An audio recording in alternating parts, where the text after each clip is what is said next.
You're listening to the Miracles in Meat podcast. I'm Shane Thibodeau, a fourth-generation butcher at one of the oldest meat markets in the world. My great-grandfather started this business by slaughtering one cow or pig at a time and selling the cuts door-to-door on horse and buggy. Today, our products are enjoyed across the globe. I will attempt to give you some insight as to how we got here and explore the challenges we've had along the way. At Bourgeois, our mission is to preserve our heritage generation after generation through legendary Cajun flavors and the development of relationships, not customers. Since 1891, Bourgeois has maintained age-old culinary traditions that fuel the South Louisiana lifestyle. Over the past 133 years, our Cajun products have gained global recognition, and for tens of thousands of folks around the world, the Bourgeois Cajun Lady logo is a symbol of home. Today, the fourth-generation butchers sit at the 9-foot maple block with loyal customers to discuss the adventures, skills, and passions that guide each of their legacies. These conversations will become priceless resources for future generations of any industry. This is our way of maintaining the spirit, purpose, and traditions of our lost arts in a world of change. 133 years, 4 generations. We're just getting started.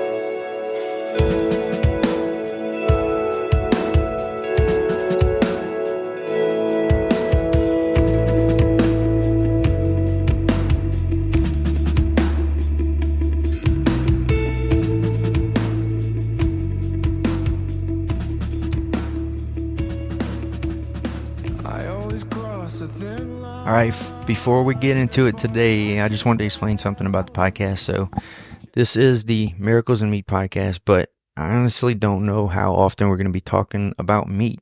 Maybe we will, maybe we won't.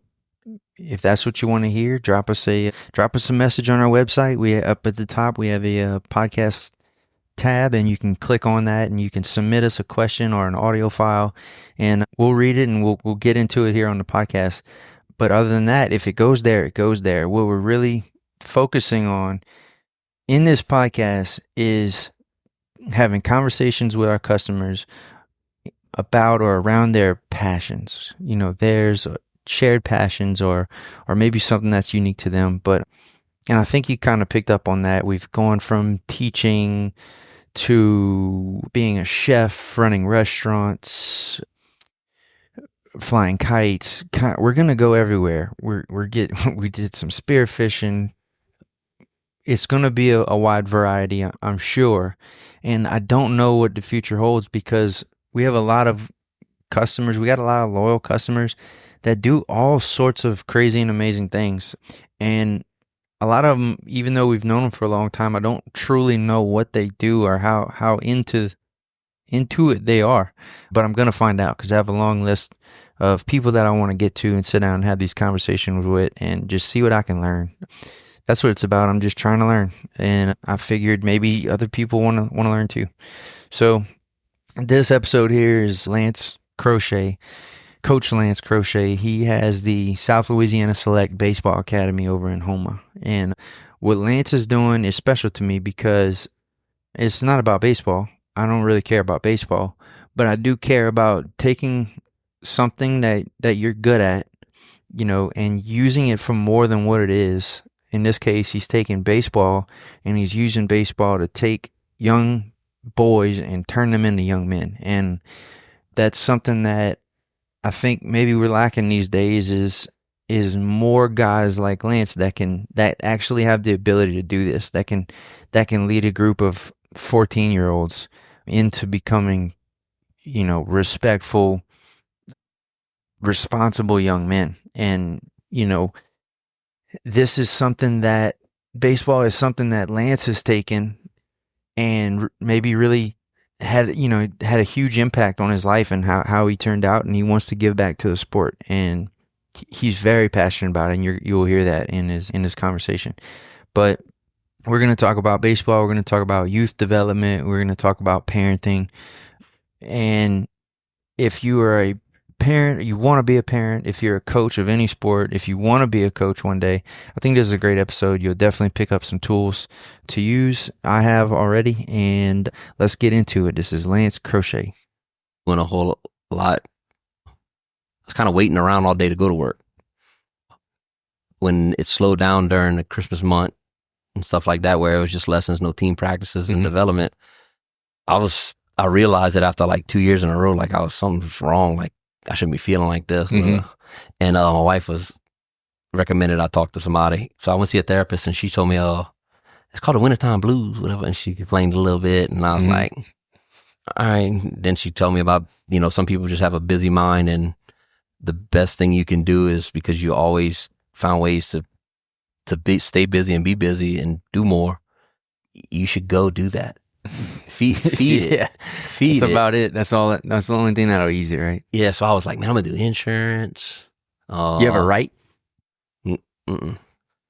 Type, like journal type things, or whatever. Write something that you're gonna let all your players read, or something for the coaches to read. I'll write my practice plans and stuff. I have like I looked counted yesterday. It's like close to 350 different notes. Yeah, in my notepad in my phone. I'm the same way. I like to. I have have categories for my notes, and then I start to get out of whack where I don't click on the right category. So then every category just has every aspect of my life and all the notes involved.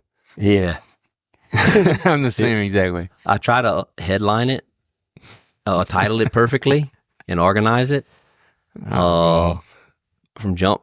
But like, nah, man, sometimes I'm like, where did that go? Why is it not coming up? Mm-hmm. And then I had put it in pages on my iPad, and it all intertwines. I just gotta figure it out. Same exact. But I don't write much, unless it's for work and whatnot. But I used to have. Man, when I feel like my mind's busy, writing down what's busy sometimes shows me that 5 of the things don't need to be. And I do like when that happens, when I catch something that I'm overthinking that I don't need to be thinking about. I know what you're saying. A guy explained it to me. If there's 10 light bulbs in your head, some people function best when just 2 are bright and the other 8 are kind of dull. Some people can't dull those other 8. They have 10 lights trying to shine bright, and then they're kind of like frantic and a mess at everything. You got to take care of the light shining the brightest and try and sort it out in your brain like that. Make sure you put that one to the forefront. That way you can handle that stuff without those other lights going completely off. Mm-hmm. He said, and there's some people that can handle more than that. There's some people that can have 10 lights shining bright and function. Mm-hmm. And there's certain days where I can function with 10 lights shining bright, and there's certain days I can't. And that little thing has kind of helped me when days where I'm not able to get all those, or 10 are bright and I'm everywhere. I'm just like, man, where's the brightest ones? Yeah, focus on those. I'm good at bouncing around. I'm good at something is so important and I need to do it, and I can go boom, never mind, I'm 100% on this for 3 days. And some people can't handle that. Me and Bo are complete opposite. Bo starts and finishes, and he don't start nothing else until this is finished. And I want to write down 10 things and start them all at the same time. And then whenever I get stuck on this one, I move to this one. And that doesn't work for him, but we work well together. Yeah. We just complement each other. I gotta ask you this question. So what's your title at Bourgeois? Like what you and Bo do? Manage. Okay. So as a manager, how do you always handle being the person that has to answer the questions? I'm not. That's my, I guess that would be my answer, is that over the years, we've gotten so good at, I guess, letting go of that idea and not needing to be, we don't need to be the one. Like I don't need to be the best butcher anymore. I don't need to be the best salesman anymore. I don't need to cook the best boudin, because we've trained guys to be better than us in all those situations. I need to be the best at seeing everything at once, intending to, certain aspects, but knowing that I'm going 10 to it, but I'm not taking over it. Yeah. You are the priority on that. You're the lead on it. I'll just come 10 to it. But I got good at not taking over that, and delegating. That helps a lot. So yeah, just delegating and training. And I've got counterparts upon counterparts that have gotten better at all of the things that, that they were hired to do. They're now better than me, and I trust that they can do it better. So a lot of times if the question's coming to me, I would much rather point to who's the expert on that. And you answering that question and giving him that time it takes away reps from this guy, whether it's him training or him bonding, connecting with that person. You take that away by always having every answer. So yeah, I think over the years I've gotten away from being that person that has all the answers, I guess it's because y'all are more process established and process oriented, because y'all bring in a guy, y'all train him to be better than you, and that's your guy. Yeah. So we got a couple of guys like that at Select. However, they're dealing with parents asking questions about something. And of course, they always want to make sure it could be that, it could be parents asking me questions, whatever. I'm okay with answering questions. Don't get me wrong. Yeah. But sometimes, man, my wife likes a question. So when I get home, I'm like, I've spent the last 2 weeks answering everybody's questions. Nobody's answered the questions I have. I had to do my research for it and get better at it. Yeah. Like what? For me, it's like, can I just not answer questions tonight, please? Yeah. Just tell me how your day was. Tell me, something. Yeah. That made you smile today. That's important. And me and my wife do the same thing. In fact, like 2 days ago is probably where I hit a limit and was just like, cancel everything we're doing right now. Stop talking. We have to just stop. We need we need a 30-minute of nothing, right? Like first, before we go anything further, let's just have nothing for 30 minutes. I definitely get like that. And she does too. And she understands it, as long as we say it in time, everything works. Yeah. I can't lie. When I asked you that question, I was praying that you would give me a 1-800 number to call a guy that has all the answers. I'm just kidding. Nah, but like with baseball, when I first started Select, trying to knowing I wanted to do it a certain way, development first, not week tournament over here. Let's go play there and win that tournament. Let's develop men, do it the right way that can carry on, not just on the baseball field, because sports ends for everybody, but throughout life. I didn't have nobody for a couple of years to call to get those questions answered, because I was doing it different. Yeah. I was like, man, they just got to know baseball. They just got to know. Man, see, it's pretty easy to know baseball. It's hard to play baseball if you don't have the tools. It's much easier to play baseball when you develop the tools to play it fast, to play it at a high level, even if you don't know the game. Yeah, 100%. You still got the tools to play it. It makes it much easier. So it slows down how you respond in time, where you're not frantic. If I teach a guy everything about baseball and he knows it in and out, he can coach the team, but he's still weak to throw he has to field every ball perfect because his arm's too weak, where if he bobbles one, that guy's safe all the time. That's no good. Mm-hmm. All right, before we go any further, let's do this, Lance. This is kind of what we do on every podcast, and it's something I want to continue to do no matter who it is and no matter what we're talking about. I want to ask you about your earliest memories of the meat market. Us getting, making your mama mad because you and Benson got muddy walking across. I remember going to your grandpa's house, and we'd go get some sugar cane and he would cut it for us. Dang. And at that time I was just a goofy little kid. We were just trying to play soccer and stuff. So the meat market, I didn't even realize that, like, your grandfather was bourgeois. He had established that place. He lived across the street from it, which is, by the way, world renowned for the best beef jerky ever. Mm-hmm. That's right. And we got some ribeyes from y'all a while back. That was pretty damn good. But my earliest memories of those riding the go-kart over there, and me, you, and Benson beating the crap out of each other all night on your bed. I think y'all were at an apartment at the time. Yeah. And upstairs. Dude, I don't know how. We popped the brand new sock and boppers on each other's faces. How did we not fall through the floor that night? Couple pairs. And Benson got a heavy hands too. I remember being on a roll to Friday night. I remember the first time, this is about the meat market, but the first time I've ever seen or had someone flick a booger at me was Benson. Yeah. I remember I did good in sock and bockers that night. Benson flicking boogers, us going at it again the next morning, and I couldn't even get up on the bed. Yeah, y'all were working me over. That's going to be my new question for everyone. Who's the first person to flick a booger at you? That's important news. What's Benson's last name? LaBeouf. Benson LaBeouf. Shout out Benson LaBeouf. So Benson actually moved to Arkansas. We lost him. He lives in Benton, Arkansas now. I wonder if he's still flicking boogers. We have to give him a shot. So, man, sugarcane. Me and Brody were talking about that earlier this morning. You think kids still eat sugarcane? Not like we did. We ate it about every day. Dude, I got sick on sugarcane. I remember how I still... Shout out to all the farmers out there. Can remember the taste of it. And at my house, my grandpa had a garden, and he had like 4 stalks. And it was the same way your grandpa cut it for us. My grandpa did the same exact thing. Mm-hmm. So look, I know Miss Anita got mad at us when y'all got money, but it was worth the walk. Cane field, man. How far was it to that muddy?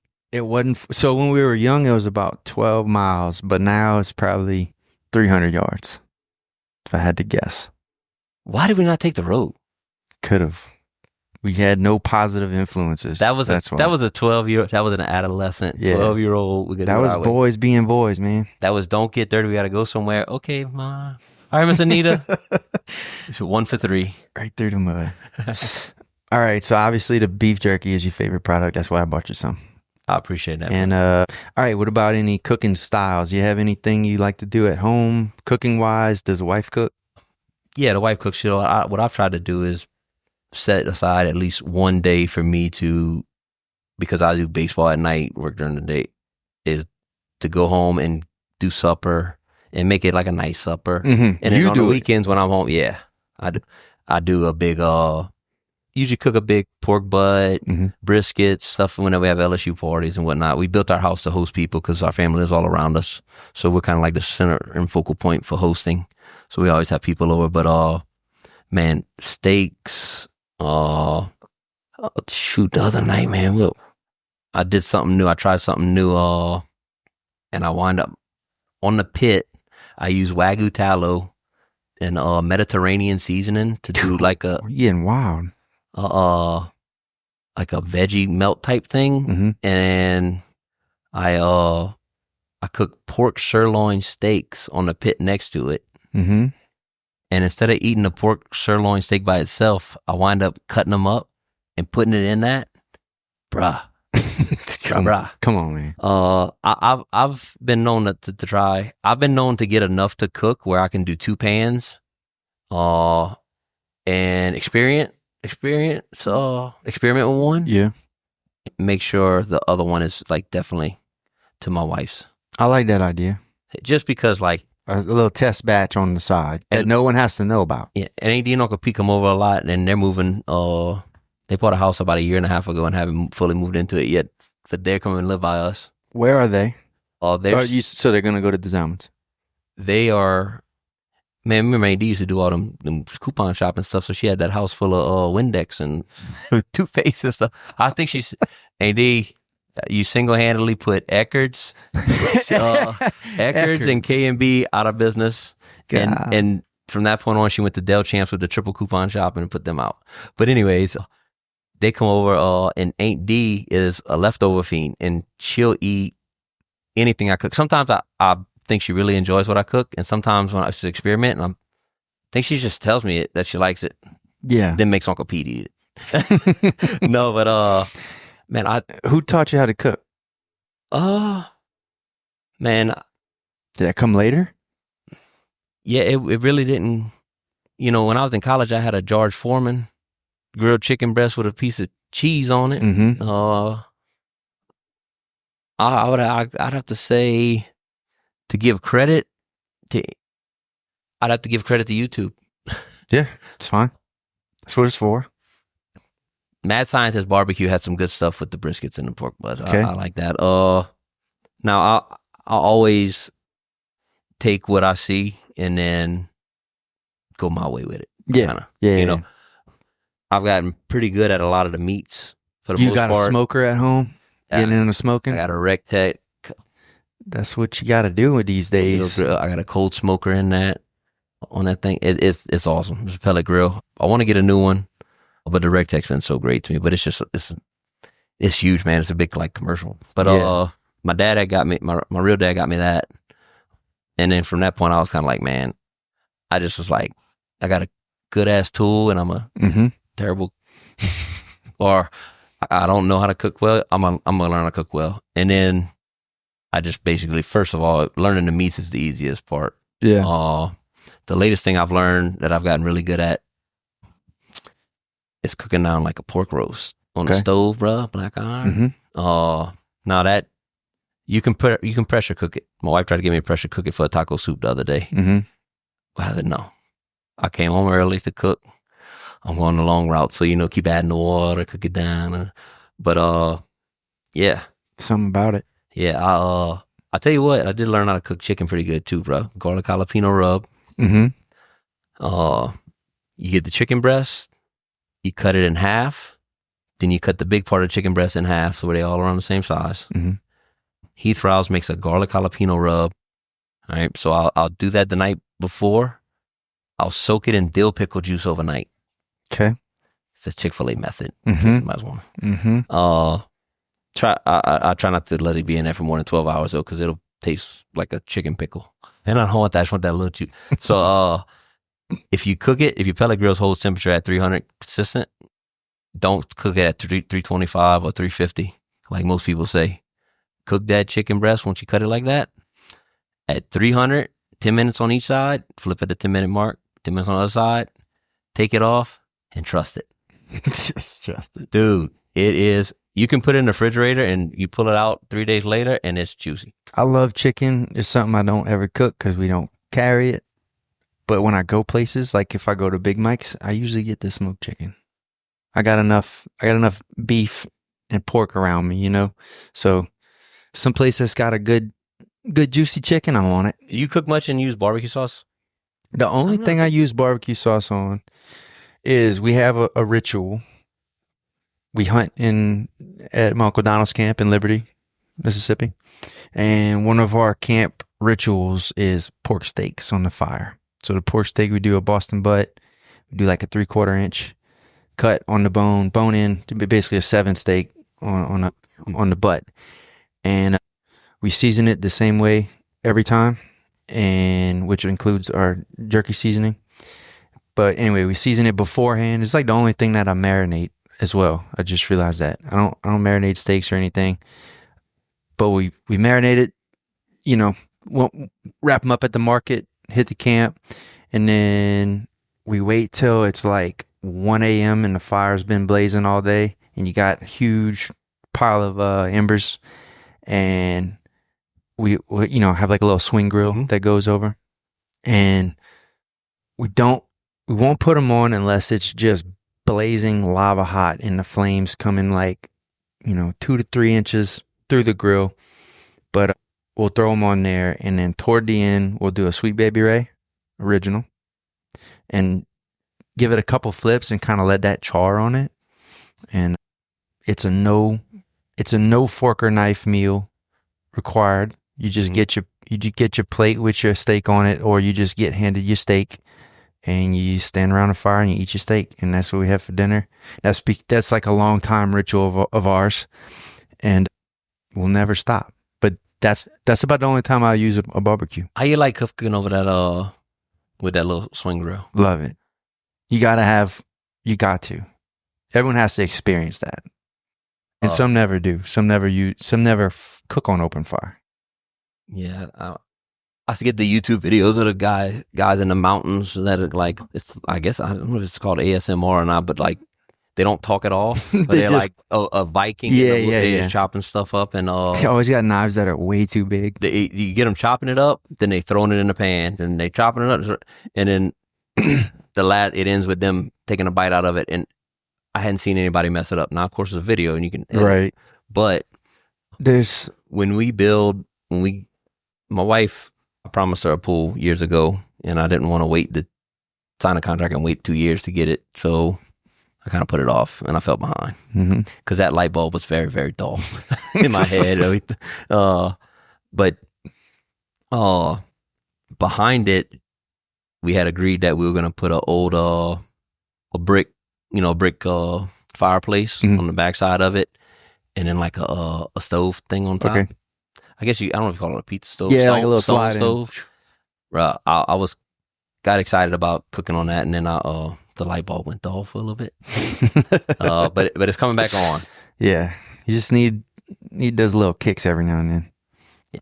Man, but there's something about sitting by the fire for the 3 hours beforehand and building the anticipation. You don't just get to walk in, turn your stove on, and start cooking. You sit there, you watch the fire, you get it just right, and all of that adds,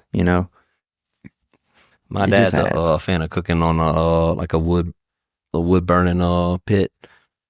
I like the pellet just because I can get on the app on my phone, turn it on, get it to temp. And I'm not good with the fire stuff yet, but I watch the Outdoor Boys on YouTube. We do as well. And I want to prep meals like if we go camping. We go camping normally once a year, but we stay in like a cabin because I can't stand RVs. For Halloween, they always got places to make little fires. I want to start cooking where you wrap it in aluminum foil, bury it in ashes, and come back in 2 hours and it's done. Yeah. We got 30 people there, and I'm like, these people could be counting on me. Right. Yeah. It's not something you do. Yeah. But I think it'd be cool. I guess next year when my youngest is a little older, because she likes to help me cook. My wife videoed me and her cooking one day, put her phone down, told her to make a video, like a YouTube video, because she watches YouTube Kids.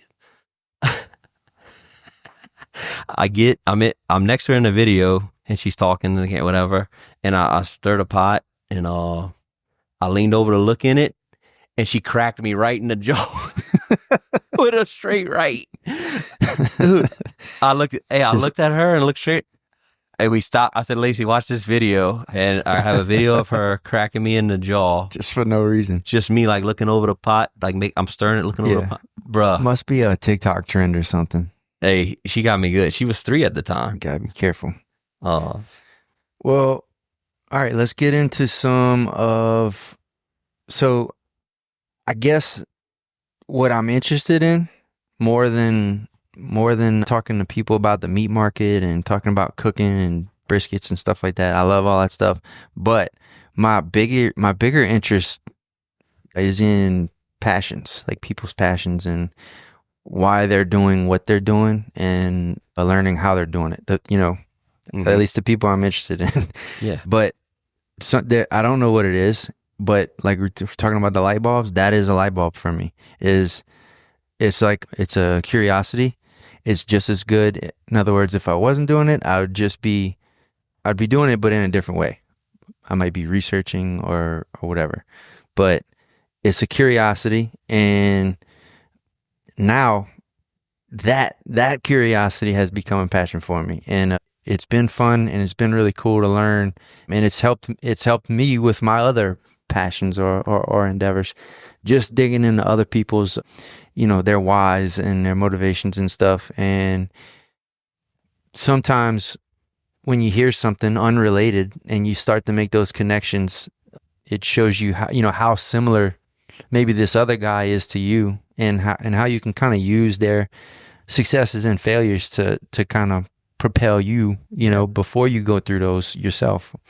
So in terms of let's call baseball, we're going to get further into this because I know it's complicated, because I see it as, I'm not talking to you necessarily about your passion for baseball as a sport.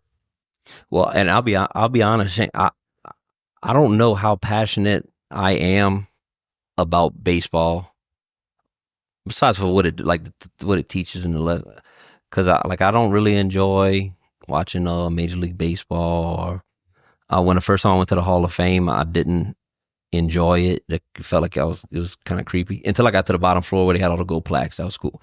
I don't know, and look, from me being playing the sports when I was, of course, rec for the most part, and in high school baseball. I like basketball more. I just sucked at it. That's honest, but it's so cool and so interesting because I didn't guess that. When I see you share things and I see you talking about things, I don't guess that you're not passionate about baseball. I assume that that's what feeds the fire, but what I'm finding more and more that's not always the case. Not always what you see people doing is not necessarily what they might be passionate about. And I guess more importantly, it might not be the most important thing that they're doing. What you see them doing might not be the most important thing that they're doing. And I love that idea. I'd say that for me, development is my passion. And that passion started burning because I had something inside of me that felt like I needed to repay my debt to the youth in our area. Not specifically just Terrebonne, but whatever. But like I grew up in Terrebonne Parish. It'd be Terrebonne, Lafourche, the tri-parish, within driving distance for an hour, whatever. I felt a dire need to repay my debt to the game of baseball for what it did for me, and I knew I could do that. And then that evolved into being super passionate about development because, like I said earlier, when I first started out, I was a different coach. I got better. I get better every day. I try to get better every day. I try to learn something. I want to be the best I can be because these young guys are trusting me. They're trusting me to do the best I can to give them the tools to reach their full potential. Potential's a weird, it's kind of like, who knows what the full potential is, right? But I know this. It's easy to live with working your tail off. And at the end of the day, doing everything you can with what you're involved in, no matter if you're involved in 10 things, all right? When you're present in that moment of one of those 10 things, that 100% effort, 100% focus, and control how you respond has to kick in. That passion for development doesn't just stick with baseball now either. I want those guys to develop in the classroom as young men, in their other sports. The work ethic, all things they learn here, and the stuff we trying to mold into them, and sometimes maybe call it rewiring how they process things. We want that to stick with them as a life tool and something that they can take if they walk through a door and have to play a dodgeball game. All right. We want that for them. We want that for them when they walk into the weight room. And we want them to understand how important it is to always seek development and be in that moment. Because look, in the classroom, I was in the classroom, but I wasn't there. My last 3 or 4 semesters in college, I had a 4.0. How the hell I could do it then, but I couldn't do it. I didn't have this whole mental process down packed and whatnot. I was just going to school and telling a joke and getting fussed, but not getting in too much trouble because I've never been suspended or anything. But I don't know if I can't say that besides me having to repay my debt or a feeling inside me to repay my debt to baseball and do it the best that I could ever and be the best at it for those young guys that are going to count on me. Because I was a guy that counted on coaches before. Coach Joe was a huge influence on me on that. All right. Two-tone? Yeah, little Joe. Because he also took me in when I was in high school too, whenever I was going through some rough times.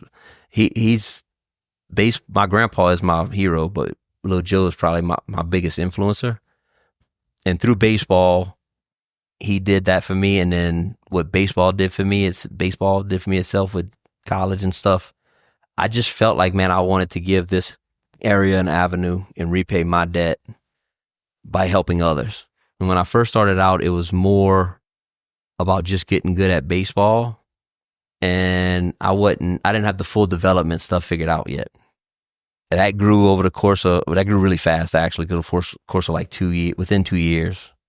And then it just took off. It is all about development, because my daughter does dance. All right. And you know what kind of thing? I give her gifts. Christmas comes around, Santa Claus passes for her. She's getting like stretching machines, things like that. I'll leave it up to Santa Claus's cousin to get her the other stuff. But like, it's development. Now, also with my kids at the house, my daughter she's 12 now. She's never been punished. I've always believed that you can learn from your mistakes and get better from them, while paying the consequence or repaying your debt for that mistake through a personal development. My deal is push-ups, sit-ups, or squat jumps. So, yes, sir, no, sir, yes, ma'am, no, ma'am. When Aubrey was young, we started with the push-ups. You started on her knees doing the push, you got it right. I do that at Select. We try to enforce that at Select. You could be at the concession stand if your mama says, hey, you want a Powerade? Yeah. That's X amount of push-ups. Now they're 9, they're learning how to do push-ups. Mm-hmm. They may be 5, they may be 10. My 13's at 25. Always been at 25 since she was 6 or 7. And look, I'll purposely continue on a conversation and just like quick questions. Trip up. You know when I get her the most? I get her the most whenever I throw in a little joke in there. And I'm like, she lets her guard down. Yeah. Where's my 25 at? But look, like it's pretty cool when your daughter comes home and lets you know that she, in PE, at the whole school, she did the most push-ups out of boys and girls. She did the most pull-ups out of the girls. She did the most sit-ups you could do in a minute. Mm-hmm. And she's not a big one, but physical strength helps in everyday life too. Right. I don't think punishing a kid and putting them in a, this is just my personal opinion, how I raise my kids, putting them in a room to think about it does anything for them mentally or physically. When kids screw up, it's pretty simple screw ups. They pretty much, they don't have to figure out why they screwed up. They know that, like, I screwed up. But would they admit it? Sometimes no. But like, you, as a parent, you let them know you screwed up, whatever. The consequences of, for me, if it's development based, you get that in, you're getting stronger as well. Now we do have a funny little saying for our baseball players, bro. If you want to be stupid, you're gonna be strong. All right. Yeah. Because look, we build men, but for my daughter, it's helped. That's helped her with being even better at the dancing side of things, just having that strength. So passion, definitely development. Maybe it was baseball at first, more so me wanting to repay my debt and pass along what baseball did for me through others and do it at the highest level that I could provide. And when I got to that point a couple years ago, I did something different for a little while, or on a different level. And now I'm back full time, as motivated as ever personally to expand into other sides of development for our guys and provide that, which is the home field advantage stuff with Coach Brocklander, our boy baby. And then eventually into the recovery side, and I think we'll cover all 3 phases. And I think we're working to get there pretty darn fast. And I think it's pretty cool because no questions asked. If a guy makes it or doesn't make it, he'll know, like, he'll have done everything he could too. Maybe it just wasn't in his cards, but he can take that onto the next stage in his life where the development isn't just becoming the best at work or the best supervisor. It's seeing that there's different phases, kind of like a piano helps people with math. Yeah. Because I don't know how to play piano, but I do know that piano helps with math because it's 3-dimensional or whatever. You got the foot pedal, you got the white keys, you got the black keys. It helps young kids with math. If we're focusing on development in different areas and then intertwining everything you do and making it that, like, the mindset, that can help you evolve and be all around, I feel. Yeah. If I'm wrong, I mean, everybody's loved it so far. It's funny because when you think about baseball and you think about a place that trains, youth athletes at the highest level, you think about the swing and the pitch and the curveball and how to glove a ball, but that's not what we're talking about.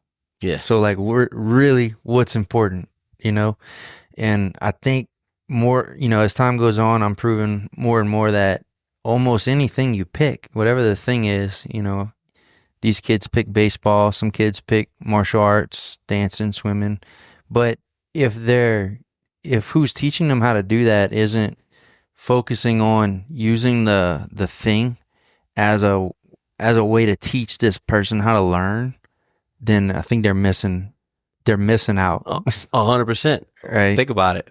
Your grandpa, my grandpa, it wasn't sports that did it for my grandpa. Maybe it was for your, but it was them getting up in the morning before school to work in the fields, running back to the front to catch the bus to go to school, getting off the bus, running to the fields to go back to work. That work taught them that work ethic and that strong-mindedness. Mm-hmm. You can do that with sports in this day and age because we're a much more advanced civilization and society nowadays, and they have child labor laws too. But think about it. We have guys that they want more. They're going to do everything they can to be the best they can be at whatever they're doing. We got guys now that'll get up at 4 a.m. and work out before school. Mm-hmm. We got guys that'll work out at school and do workouts after. They'll do training on their own, then lessons. Like, I don't care what you do or how much different things you do. When you're doing it, it's 100%. And when you're doing it the right way. When you're training for it, it's the right way. And you cannot be involved, rule them out. You cannot be involved in something and not do extra. Mm-hmm. My daughter went all in on dance. She got away from soccer a little bit and went all in on dance. I'm fine with it. Most days of the week she dances 6 days a week. A good percentage of them she dances 7. We do the extra the gymnastics or whatever lesson. We do extra training. She does extra stretching at home. We get her the equipment as part of like gifts, mm-hmm. Or tools for development to try and make, like when she gets older and she wants to be a doctor and a tiger girl. When she gets older and she goes to be a doctor, I want her to be comfortable going out and getting tools to help her development. Mm-hmm. Whether it's career, personal, lifestyle, whatever. Things that'll stick, man. I love to spoil my kids too, but I would never buy my kid a brand new bat. Mm-hmm. In fact, I say I would never. Let me not misquote myself. My kid would have to earn that. Mm-hmm. All right? I'd have to call Santa Claus and say, Santa, you're not bringing a brand new $450 bat. Mm-hmm. My boy don't work enough with the bat he got. But I'd also have instilled that in him. I have had parents, the last 3 parents that have asked me what kind of bat should they get their son for this year. I've told them the same thing. The Pro Velocity bat. Because the Pro Velocity bat is a bat speed training tool. It's a developmental bat. I say, you get them that, don't worry about the other bat. They use whatever bat they want. You can use one in a dugout. Right. And what that does, it increases the bat speed. And promise them, if you get them that, I'll send you the program for him to do. Mm-hmm. And it'll put him on another level with his bat speed. Now, we're incorporating that program in our stuff as well. But if you have, what bat your kid has at that age, of course, if you can spawn they earn it, whatever, I get it, make it 8, I don't know. Whatever other people do. That's all fine and dandy. But if there's a chance for me to get Aubrey a tool for her to use in-game that may be the best bat or the coolest bat at the time versus a tool that can help her develop on her own with her team during I want that tool. Mm-hmm. That's first. Once you get that developmental tool, because look, bats are expensive. Bats are $400 to $500. That training bat is $450 to $550. Older guys is $550. That bat will be used way more than what a game bat will be used. Mm-hmm. That's an investment. Yeah. Now, you set it all works towards that. Whatever you're gonna do, Do it the best you can. We're always going to do more at it. That's our responsibility to the team. Mm-hmm. But with kids, if it's not development first and working hard and doing things like that, it's just, here's a good game bat. Like, Right. how's that teaching the same work ethic or morals that our grandparents had that helped them become who they were, Mm-hmm. the hardworking people that they were? Because you have to, I mean, you have to educate the kids as you go on and explain to them that, they need to hear that. They need to hear the reason behind the development bat versus the shiny new bat. But you also have to do the same thing with the parents, because maybe they don't see it like that. They never heard it like that. Well, and what's cool is like when the parents ask me, I'm glad you're seeking out this advice, because now I have an opportunity to tell you to get them the developmental bat and not just go get them a $450 bat. Nothing against you getting your kid a $450 bat. Let me just say that. But if he has a $450 bat and he doesn't have the $450 training bat that can help with his bat speed and bat path and all the stuff that can help him Mm-hmm. be better and develop, then there's a missing link there, because you can explain kids the development and you're going to do it, and they don't understand that because they can't really see what's in the future. Mm-hmm. Like they process things different. Whereas, we can set more long-term goals. We can kind of see the future, even though like right now I see the future on what we're doing here and with the chemical company with Express Chem, even though I'm hurrying up the weight a lot. I could see that whenever we first started it. I see it even more now because I'm in the mix of it. But if you just explain that to a kid without putting them in a situation where they feel it and like they realize it, it don't work. Mm-hmm. It don't work because they don't you do that. You got to show them. You got to show them, put them in situations that promote those things. And then I don't know how to explain it the best way, but it's kind of like you're getting what you want out of it without having to preach it through them. Mm-hmm. And then you'll just dabble on the topic and get some pinpoints out there, but it starts clicking when they've been in that situation. That kind of style's been successful. I know I'm ranting about it, but I'm really am passionate about the development stuff. I don't care what it is and what you're doing. Everybody's like, well, your daughter don't play softball? I'm like, no, we played soccer because I knew soccer is the best youth sport out there, just because it gets your feet underneath you. Mm-hmm. And it's pretty damn fun whenever they're 3, 4, 5, 6, 7, 8, because they don't have a goalie. Yeah, that's what we're in right now. No goalie. No goalie? Nope. Oh, dude, it's so fun. Yeah, it's cool. So I said this last game. So we have Austin is on, I guess, 8U team. Then Aubrey's on a 10U team. Aubrey's the first year with the goalies. Austin has no goalie, but just the difference in that age gap right there. Really, the average age gap I'd say would be 1 year, and the difference between their field play.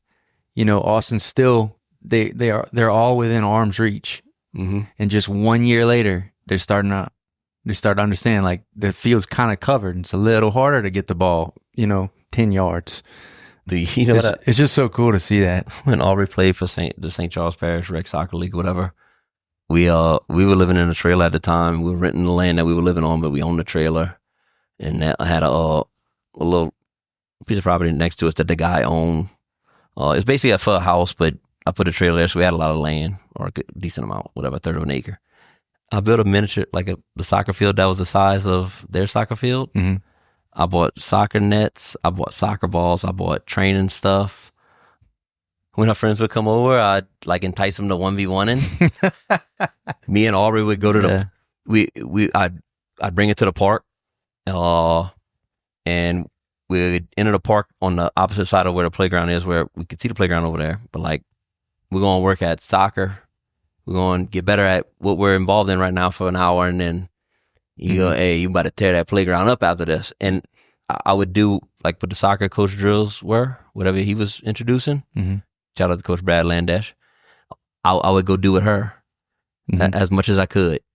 And that taught her to do more. A lot of people, when I tell them, how much do you work with your kid? I'm not going to work with them if I got to drag them out there and make them do it. I get that.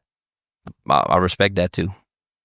But there's a requirement in my household where if you're going to do something, you got to do more because you owe it to the team. And and if it's an individual sport, if it was tennis, you owe it to the team is your family and your last name. You owe it to them. They're going to sacrifice time, money, and effort. Like you have to do more.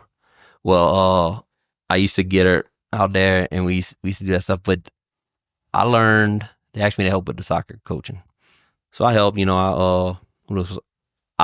I know now that I developed all the training and drill work we were doing was all great, and that was towards the development and but I taught her how to play soccer to have success on the field versus the development for the long run. At a certain point, I got to that because she could toe poke it further than he could ever. I'm trying to piece this together to where everybody understands it. Basically, what I did is I taught her with our little soccer field at the house, whenever we would play in the backyard and whatnot, that she needed to how to steal the ball, how to set it out front, and the next kick it needed to go in the goal. So she could score from midfield. But she could only kick it that far if she toe poked it. Right. Well, that took her away from actually whatever age group it was, the 3 years she played. It took away the actual how you're supposed to use your feet in soccer. Right. Which I know now. I didn't know then. And we could have changed it and got better at whatever, but I evaluated myself on that. Okay, I see where me wanting her to learn how to steal the ball, which is good, to set it out front. That's not how real soccer's played. I didn't set her up to play soccer, but I didn't know shit about soccer either, Shane. Yeah. Until I got to Central Lafourche, my good buddies were the soccer coaches, girls and boys. The process that goes through my mind is I'm gonna remember what I did and how I did it, and if it worked, what type of person it worked with. If it didn't work, maybe if I'd have done it this way, it could have worked for whatever reason, because it's all development, whether it's soccer or whatever. And I did what I thought was right at that time, but I realized now, when she got good at doing it that way, I also took away from her actually having the right foot skills. True fundamentals. Yeah, so if she would have continued with soccer and not went to dance and done that 8 days a week, I would have had to retrain those things, right? Yeah. And I'm not a fan of wasting time because I learned doing punch work in 6th grade from Miss Luke that time lost cannot be regained. And I had to write that essay, that paragraph or whatever 100 times. But as far as the pattern, it doesn't stop just with baseball or start just with baseball for me. I don't know if it's like that with you and everything, but through my kids, with allowing them to play whatever you want to do or this and that, it's always going to be a requirement that you have to do more. Because look, whenever you get out of college or whenever you get out of high school and you go into the workforce, you don't know what you can be. You may have a specific thing you're going to school for, right? Like you're going to school to be in business or be an accountant, whatever. Okay, so you can be the bottom of the barrel accountant, you can be the top of the barrel and want to be a CPA, yada, yada. Why not, while they're young and energetic and my grandpa used to say full of piss and vinegar, have those guys as are coming through our program and of course my kids because they're mine, on that mission doing extra before life gets busy like it is whenever you have kids. Because if they can set themselves up, they come out of college or come out of high school full of piss and vinegar. I don't care if you go to the machine shop and you start out as a helper out of high school. I don't care if you get a trade. I don't care if you get a degree. I don't care if you get 2 degrees or a master's. If they can come out firing and everything you do, we're going to do extra, then that allows them, it opens doors for them and allows them to be on track to get to the top of the food chain, whatever that is. Am I making sense on that? Yeah, 100%. I don't want I refuse to hold a child back from being the best that he can be at whatever he's going to be in. Or my kids. We've had some of the hardest workers come out of high school and they want to trade and they want to be the best at that trade. Military, be the best at it. Whatever it is. as long as it's productive. It'll be the best at if being bad or stuff like that. No, but I just think that young boys, young men that are in our program, that's part of the development thing, because that carries over into everything, and you're not shutting doors on yourself by coming out of college and being a guy that's I'm not working on the weekends. I got a college degree. I'm not. Sure. Oh, hey, boss man. When I finished baseball, when I went to Arkansas that 1 year, I hurt my shoulder. I had to have surgery. I didn't want to go have surgery and wait a year and then play another year. I'd been my 6th year in college. So I didn't get a degree. I didn't have my degree at the time. I still didn't finish my 4-year degree, by the way, to make that known. I came home and I went work at the machine shop. I was a helper for 3 weeks. Then I was put on a CNC lathe. And the next week I was on nights because there was a $3 shift premium. And I was like, hey, that's me. I got this. Look, I got this. I just learned it as fast as I could, worked as hard as I could. There was no such thing as like, this job is a 12-hour shift job for me. When I was a helper and they had parts, before I left, I had to get those parts off the table. Mm-hmm. I had to get it done. Extra weekends, whatever. Hey, look, boom, I'm here. It normally don't happen that fast, and every situation is different, but I didn't really have no connections. Actually, little Joe called Brock Abear's dad. Shout out to Brock Abear at the farm. Sluggo was the controller over there at the time, and he got me an interview to be a helper. Did that. I was a machinist for like that fall. I was like, man, I was miserable outside of work. Mm-hmm. So I said the work-life balance thing. I was miserable outside of work because I was just obsessed with work. Like, I wasn't obsessed with being a helper. Mm-hmm. I was just obsessed with like working my way up. Yeah. Because I knew top dollar as a machinist was like $38 or $40 an hour at the time. So I thought like, that's what I'm going to go do. You know, I just made solid grades to pass in college up to that point. Mm-hmm. But then I got a taste of that, and I realized like that wouldn't lead me to a happy life, because I couldn't balance it. I guess I don't know. Mm-hmm. How old were you? Man, I was. Remember, I graduated young, so I was 4 years. I was 22, 18, 21, 22, 23. Mm-hmm. That fall I did that. I enrolled at Nichols. I got in the petroleum program at Nichols that spring.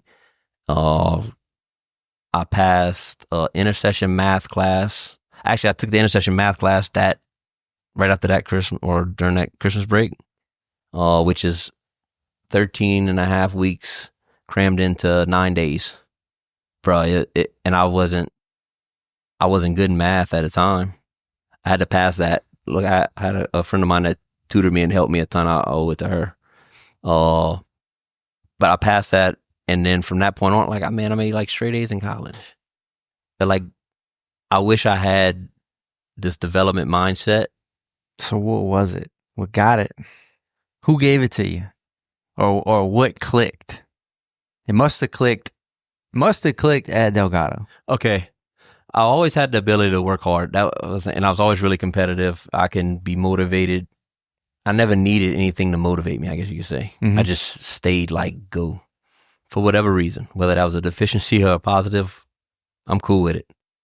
Ashton Kutcher said when he got an award, it's on Nickelodeon or something. I watched it when I've seen a video of Ashton Kutcher. Remember him? Mm-hmm. What do you used to do? Punked, huh? Mm-hmm. Ashton Kutcher said, I want all of you. He pointed to all and did like that. No, it's a Nickelodeon award, so they got kids in this. To look around you, and when y'all leave here, look around you, and everything around you that was built or established or is getting established was built by people who are no smarter than you. Mm-hmm. So don't limit yourself. Don't limit yourself by your own accord or something like that. Basically, like, don't set your own limitations. So from that point on, I was like, man, I can do this. It's just, look, I just knew to work. I didn't know what to work at. Mm-hmm. I didn't know if oil field industry. Come on, I don't have my degree. I'm just going to work. I'm going to get to the top. I'm going to work to the top some way, sooner or later. But that kind of made me realize like I could do more and be more. And I guess the experience at the machine shop and how the outside of that was kind of miserable. I wouldn't have had no life. I wouldn't allow myself to have a life outside of work because I always would have took the work. You would have chased. Yeah. Yeah. So I would have never been able to be a father to a kid because I would have just been miserable by myself. But I would have gotten to be a top paid machinist. But that was like I don't know, bro. It's like I was like encapsulated in just work. So my mind had went to, I'm not having surgery, surgery and rehab for a year in Arkansas. Then my 6th year in college, then I'll play that year. Then I'll be done with baseball. I was like, I'm going home and go to work. And then getting that experience and realizing like there is no life outside of this for years to get to top pay. Cause I'm going to work relentlessly. Yeah. All the extra, whatever. Working nights after my 1 week on the machine or whatever, in a day or some change. After working nights for the $3 shift premium, everybody else is awake during the day. You're sleeping. You can't even be in a household because no matter how soundproof your house is, when people are awake and moving around you, like something they do is gonna wake you up. And man, it's just like all that stuff, that experience combined. And then I heard him say that, and I was like, the guy from Punk just said that. Like, that's Ashton Kutcher. Like, yeah. No, I mean, and I guess it resonated because look, the Punk show, he was a clown, whatever. I used to like the clown. A guy like him saying that and like being like true to his core, like as honest and as helpful as he can get, it hit home. And I kept that same thing even now. Whenever I sat down with my buddy to start with the chemical with Express Chem, like that same thing went through my mind, like, because you don't know what you're doing with chemicals. I'm not a chemist. Right? No, I'm not a chemist. I'm not a chemist, but I tell you what, I've learned a bunch. Oh, and look, let me explain about, like, I don't have to be a chemist to do what I'm doing. I have to know about the chemicals and the applications and this and that. But I've learned so much in let's say, I'll get pieces of information and turn that into more, and then I get some more pieces, because like we're still piecing it together. Like, I got a list of let's just say it like this. I got a list of from one of the top guys. I got a list of the chemicals that we have, because we got like a Blue Ice is a soap, chemical grade soap that or rig wash. We got a Clean A, which is a heavy duty degreaser. We got another product. I'll wait to say its name later, but it's like a home run, bro. We'll be the only ones from Texas, Louisiana, Mississippi, and Alabama that'll have it, and it's a game changer for oil field industry and for turnaround time whenever you got to clean things out on these boats. So that's a huge one, and we'll be the only ones to have that. But I know the names of those three, but I got a list of what all we have the rights to. All right. The best analogy I can provide is I got a list that, let's say it says window cleaner. Well, that's not a chemical name. So if I need a window cleaner, they're like Windex, there's the Rain-X version of window. There's multiple different, right? Mm-hmm. So I got that list, dissected what each of those things were like. There were some words that I hadn't heard before. Paraffin control. I hadn't heard of it. Now I know everything that paraffin control does. Mm-hmm. And the chemical names will be our chemical names will be coming across my desk soon. But I didn't just sit back and wait for those names. I went and look at what the piece of information that I got. Mm-hmm. And now it doesn't matter if it's named Pluto's ear cleaner Mm-hmm. or whatever. I know exactly what it's supposed to do. Now, it's up to the me mixing the raw material and stuff. I got that on lock. We'll be rolling with that soon here. But I also know that I have limitations. So I'm not a chemist. But when I need a chemist, I can find one. Mm-hmm. You know what I'm saying? Yeah. But if I would have been not about the work ethic, because it wasn't the smarts that got me. Or if I wouldn't have been like a fearless, just work hard, like I'm going to get to the top, and it might have been the best garbage truck or like the foreman at the garbage company. I don't know. If those things kind of wouldn't have happened how they happened, then I might be different. It just kind of, for me, it kind of luckily got pieced together. Mm-hmm. Nah, my grandpa always dropped a lot of good knowledge on me, but it kind of luckily got pieced together. And my aunt had a great work ethic. And my dad always worked too. I think you did something and it worked, so you did more of it. So, and that worked, so you did more of it. And I remember those things, and I remember it didn't work. And I don't have it written down on paper, but that little is what we're trying to get, that I guess that click or whatever, instilled in our guys. Mm-hmm. So when they walk out of here, say something happens and they can't ever play a sport again. That adversity that we've been facing and embracing and doing the best, like empowering ourselves through it, that doesn't stall their life and allow them to put limitations on themselves. Mm-hmm. You know what I'm saying? Where I went through a period of limiting myself to just certain things. Like, I ain't gonna say it's because I didn't know. I know machinists get top pay of $34. I'm gonna go work over there, be a machinist. Yeah. I'll make 4 years of college underneath my belt, and I went make $10 an hour starting out as a machinist. No, not 1 second did I like, oh, I can't, I'm better than that. All right. Mm-hmm. And you said top pay for your best machinist over here is $38 for it? Okay. That's what I need to get to. Yeah.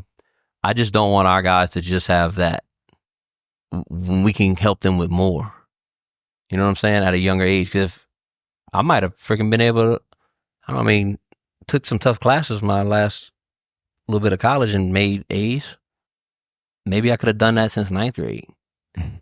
You know what I'm saying? Well, maybe baseball and tops. Right.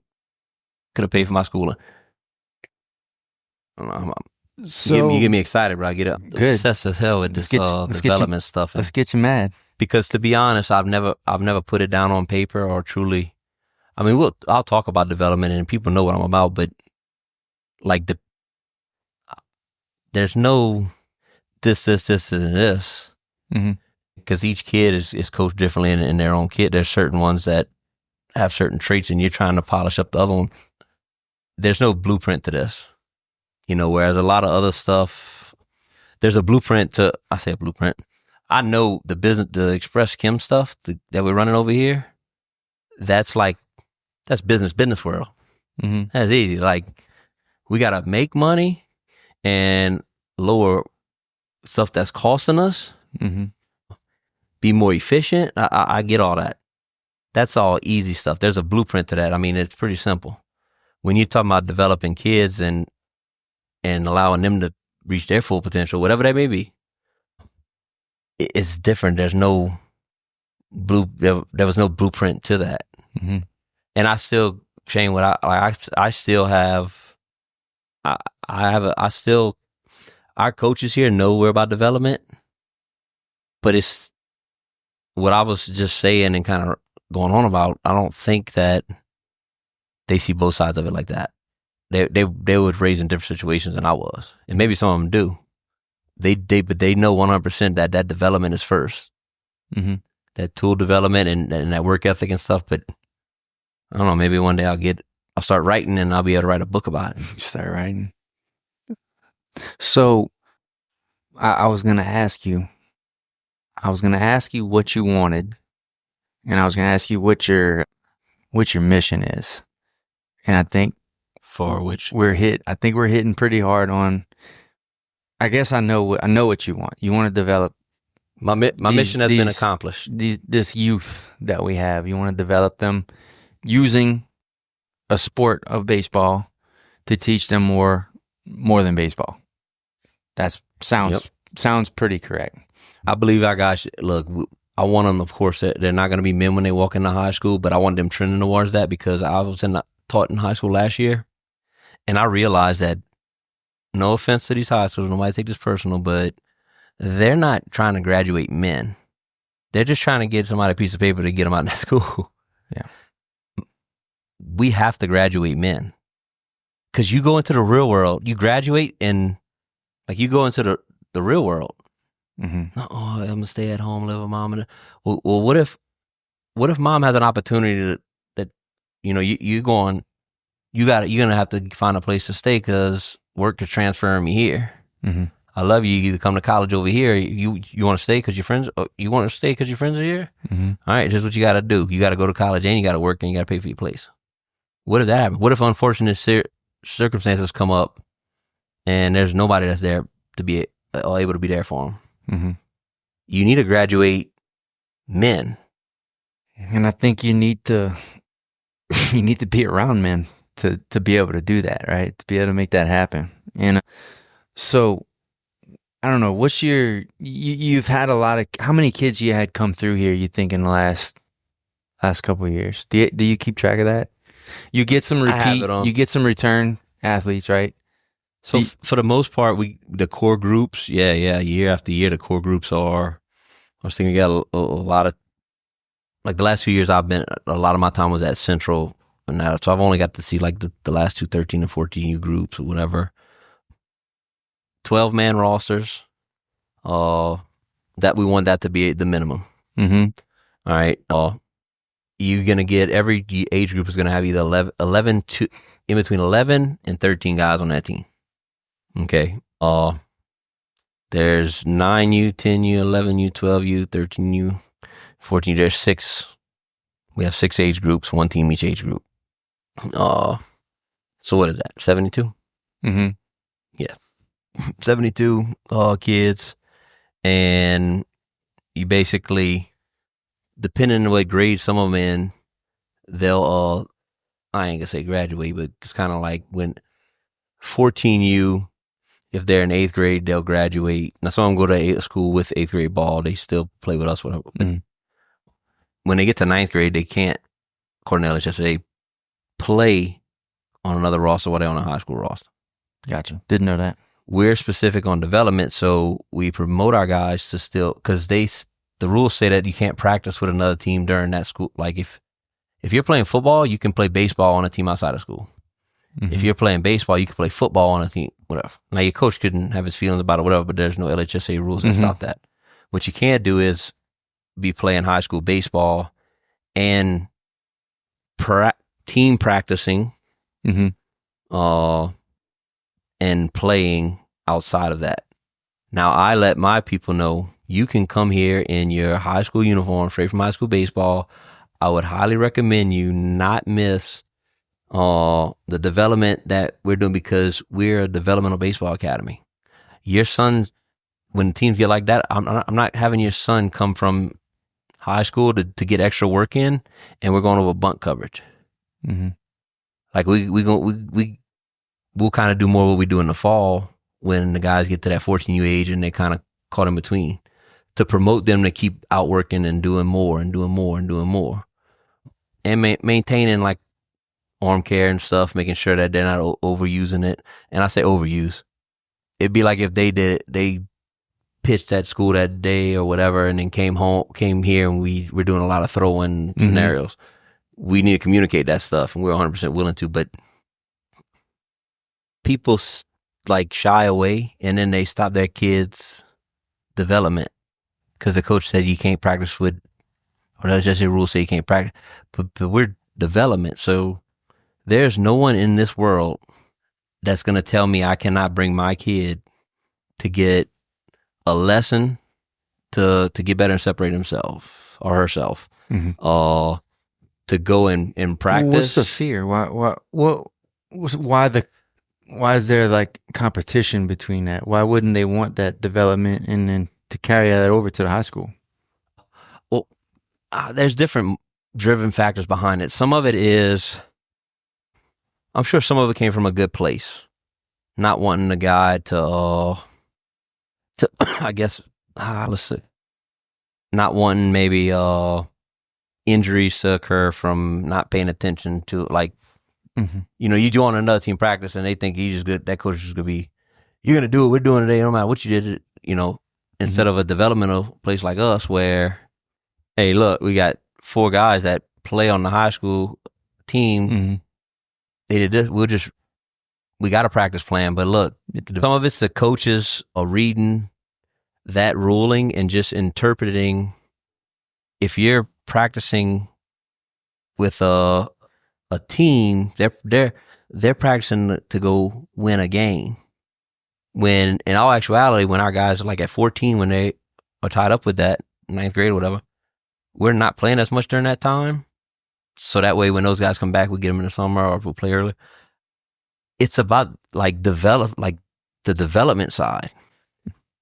Some coaches just interpret it and aren't willing to reach out or lack of communication. Yeah, and look, parents have for the most, some of them don't, but for the most part, they don't want to get in their kids' way or put them in a bad spot, and they overlook that. Like, well, I'm gonna bring my kid and get developed. They're not gonna go talk to the coach. They'll me for us with my kid, my daughter Aubrey. We can't get in the way. You know why? I make her go talk to the coach. If she was a boy and at Select and she was on that 14U team or a 13-year-old that's in high school already, that extra work is like gonna help separate her. Gonna help her chase a drink. Like, that's what you want. That's what you want to promote. And I do it smart, right? He'd be he because it's Select. My kid would have to go talk to the coach. And like, listen, coach, I know rules say we can't practice or play with a team outside of our high school roster team or for others freshman, junior, whatever. However, I play for South Louisiana Select, and in all the practices whenever the high school season starts on our 14 team is strictly development. It's not practice. Like, I'm going to a place for 2 hours that I'm going to work on skill sets and development, not make the team better at first and thirds at that point. Now the 9s, 10s, 11s, 12s, whatever, in the spring comes around, we still maintain a percentage of the development stuff. Whenever the spring starts, though, we also maintain a percentage of like game strategies and stuff. The fall is really no game strategy stuff. But I think some of it's communication, some of it's just they interpret it the way they want. Some of it's just, I don't want to deal with yes or no and answering questions if these kids can go practice here and there. I make it clear. If you're going somewhere for development, like when I was at Central, don't miss that opportunity to get better. Remember, at the end of the day, there's how many guys on a high school team, and each person, not all of them want to have the same goals in mind or raise the same or went through the same baseball program, but I know it's important for me and our program and our kid, and I know it's paying off, and it's paid off for years. I wanted to promote that at Central. You're a 13-year-old and you got here early, keep going to those practices, bro. It's just development.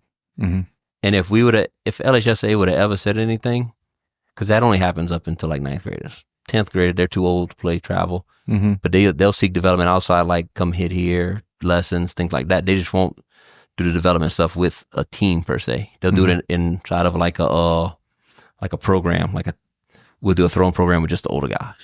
Makes sense. I can't see myself. I wasn't gonna allow the LHSA to say they can't practice or play on a team outside of whatever, and me not interpret that as that's okay. I know what baseball practice is for the most part for 95% of people. I know what baseball development is. I know if my kid had a B in math and is struggling and she wants that A, we'll get math tutoring. Yeah. I don't know. I think, and look, there's a lot going on as a high school coach, bro. There's a lot going on. So I don't know, but whoever does listen to this, make sure you continue your kid's development outside of just what he does when he gets to high school, because there are, when they get those young teams, 9th grade team, if you have a freshman team, maybe 16, 18 guys on that freshman team. Mm-hmm. Some of them, maybe the coach saw a little something. Some of them the coach ain't sure about. Some of them the coach is giving a chance to. Some coaches are keeping them to fundraise. Whatever it is, they're on that team. Your reps, your field time, because varsity and JV come first, and all that stuff is I ain't gonna say they're put on the back burner, but why wouldn't you do more if you had an opportunity to? Mm-hmm. Well, your kid don't have a job to go to. Now, you can always do it on your own and this and that, but for the most part, man, kids... It's hard to coach your own kid. Yeah, anything. It's hard. Well, I can't do it. You can't do it, bro? So we're in the jiu-jitsu and both the girls are, and they love it, but I just watch them, how they react differently. I try to do the same thing that Scotty would do in class and that sort of setup, and they're just not in the right mindset. It's like being at home. A lot of times they're just not ready. They don't have the same feeling.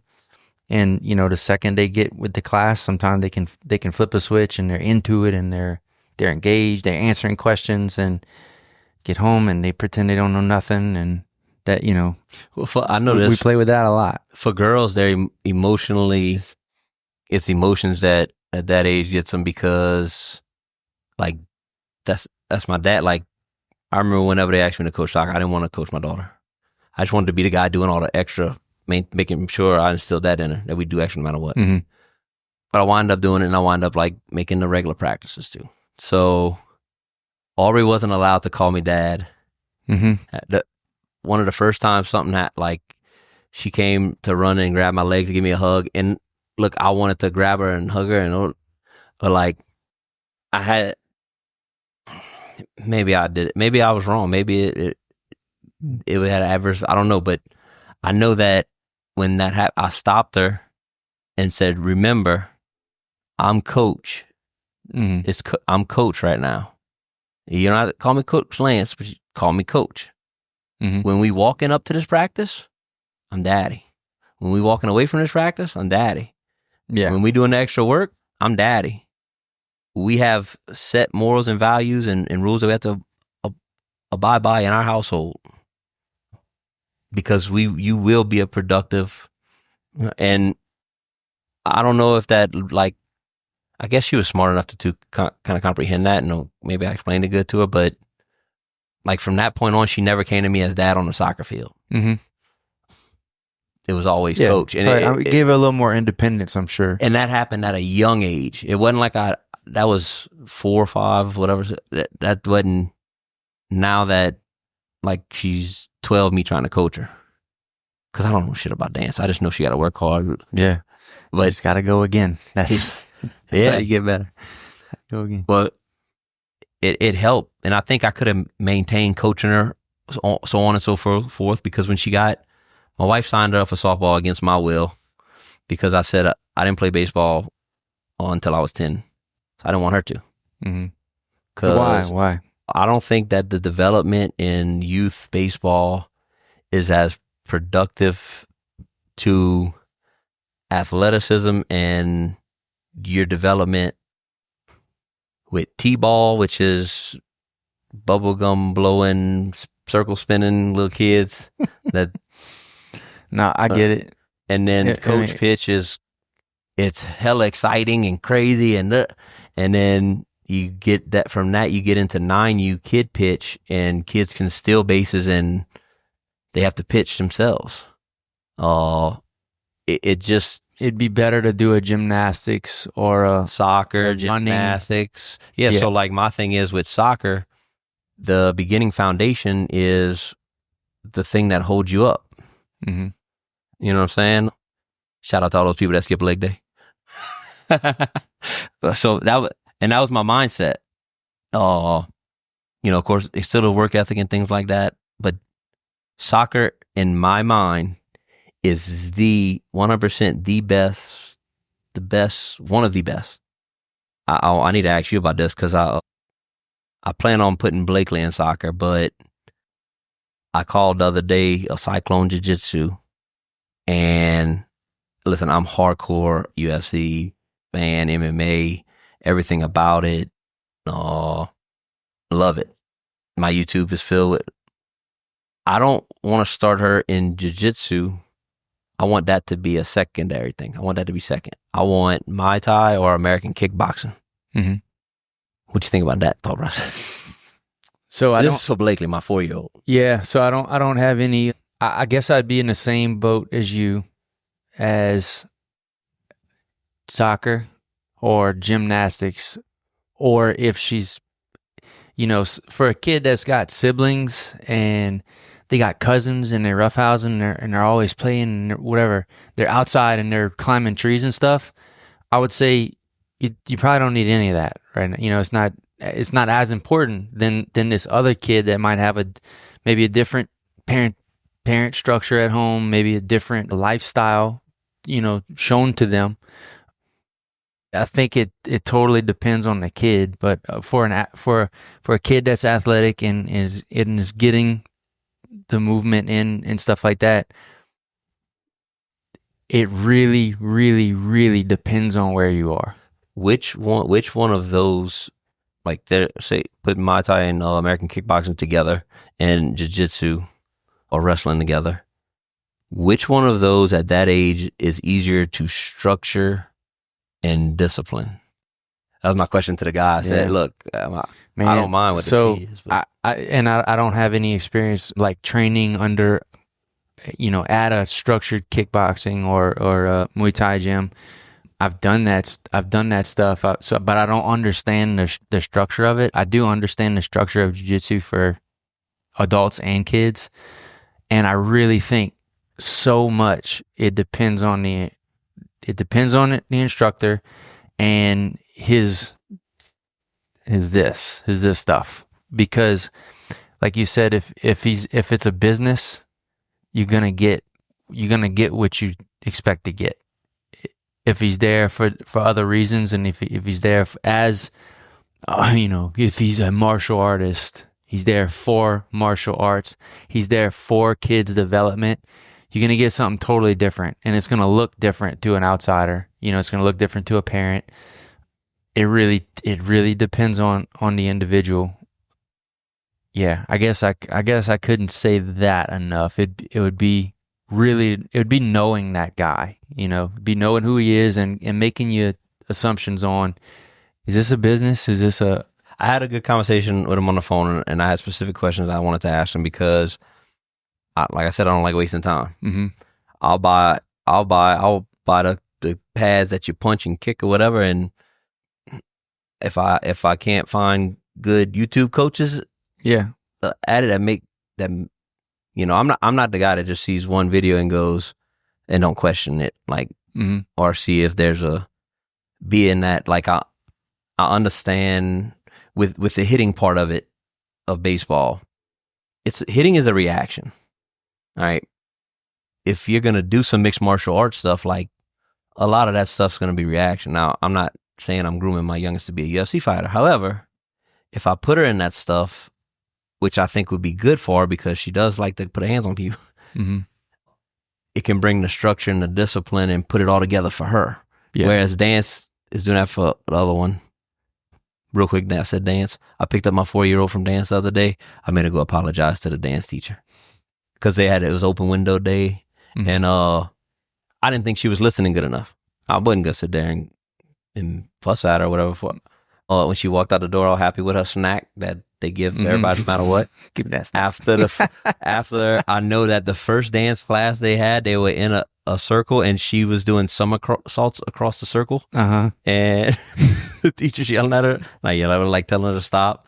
And then the second one, she was running around a circle. I don't know.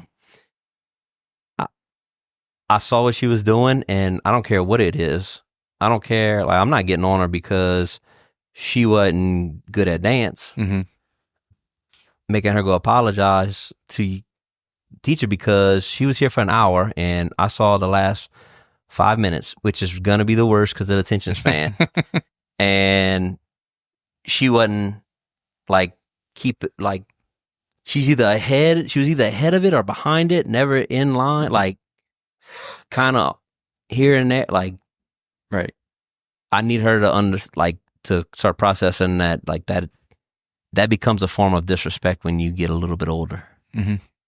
But back to the martial arts stuff, I felt like that's a good avenue for her, because we're gonna do soccer stuff, but that can teach her that discipline and that structure. Now, a couple of my questions I had for him was, okay, when we sign up, is it team oriented? Because I don't want to sign her up for something that could hurt the team if she's not there. Gotcha. As far as I don't know what they're gonna do. I have no idea what they would start a ground foundation. He explained that they basically get the kids to do and learn the moves by getting them to do other stuff. They're thinking they're doing other stuff, but they're learning that to create games. Yeah. So kind of like what we had talked about a little bit earlier. You're doing this and putting them in that situation to get this out of it instead of just verbalizing it.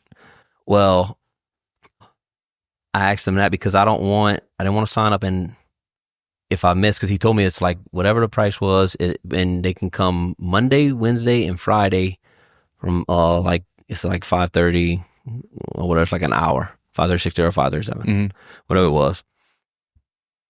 If it's like, if she misses this day, but she was supposed to, I only seen all the older jiu-jitsu stuff. I have no idea about the foundation, like older guys. Yeah, if you got 10 guys that come to a class and you wind up with a guy that's a no-show, one guy doesn't have a guy to roll with. Right. Okay, so that's my thought. Gotcha. And he explained it. He's like, no, it's not like that. And then I got through everything I needed to get through with him. He offered me to go in and watch the class and whatnot, and I do plan on, and I plan on bringing her, and we'll sit through a whole hour of it, and then go from there. But look, am I signing her up to get like is this like kiddie stuff, or do y'all actually have structure and discipline throughout this? And he said we do. It's not as advanced as and no, everybody's got to have a starting point, but like what I don't want is I want something that's gonna, martial arts is an art, and big part of that martial arts part is respect and work ethic and things like that. That's what I think. I'm not a martial artist. Yeah, I love it. Yeah. Will she get those things out of it? Yeah. So, and every instructor is different. You're gonna have tournament schools, tournament academies that everything's based on. Well, we're preparing for you to go do a tournament, so we pay attention to points, and we show you this in a way that is going to be beneficial in a tournament. Other schools might not care at all about that, because they might understand, well, that works, but with those constraints, with time limits and these rules, that's when that is best. But for a 5-year-old, that might not be the best, So, and then some will have those things you're looking for actually built into the curriculum, where it's written somewhere, and they're going to be tested on answering questions based around this type of stuff. And other guys are just going to, they'll sprinkle it in when it's the time fits, So yeah, I'd say the more information that guy has for you, whether it's on the website or, we have at our school, he has basically a members login. So you go log in, and there's every level that your kid can be. There's there's a video of him and his son going over what's important for that person to learn next. And it's basically presented in a way for you to go home and do it with your kid. Here, if you want to work on it at home, here's what you do. And it's everything. It's the grappling, it's the wrestling, it's takedown, judo style takedown, it's striking, kicking, it's everything.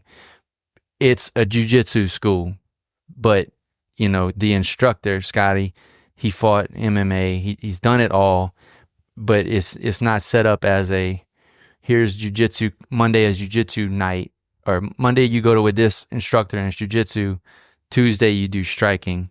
It's more all encompassing, to well-round a kid that doesn't give a shit about a tournament or anything else. They don't want to go to Worlds. They're in this as a development for other things, as the priority. That's what is, that's the way we do things. And, I think it's the right thing. Any reason y'all don't, y'all do some tournaments or not? Yeah. It's just not pushed. If I wanted to sign up, like if the adult or whatever, if they wanted to be in a jiu-jitsu tournament, absolutely, they can go sign up on their own. Yes. So they could go to y'all place and still get the best of it. You just probably wouldn't have coach there at the tournament because the team ain't going. Well, typically, if anyone were to sign up, whoever could go would go. That's typically how it works. If I have one of my adults that that I train with, if he's going to compete, if I can make it, I'm gonna go. I'm gonna go watch. As a parent with my mindset, here's how I would approach this. And I hope this is good advice for the people that are listening, because I know I'm different, but it's worked and it's helped so many. And this is good information for parents, because parents really don't understand unless they're coached up on how to approach this. If my daughter was at a school like yours, all right, and did jiu-jitsu there and did the extra work, and we felt not good about winning a competition, I don't care. I don't care if you feel good or bad about that. Like, those are things you got to learn to control. But I'm saying, like, she's been working really hard. She says, "Daddy, I want to compete in a jiu-jitsu tournament." All right. Have you done the extra work?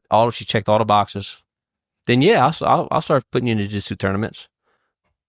She would go let coach know there.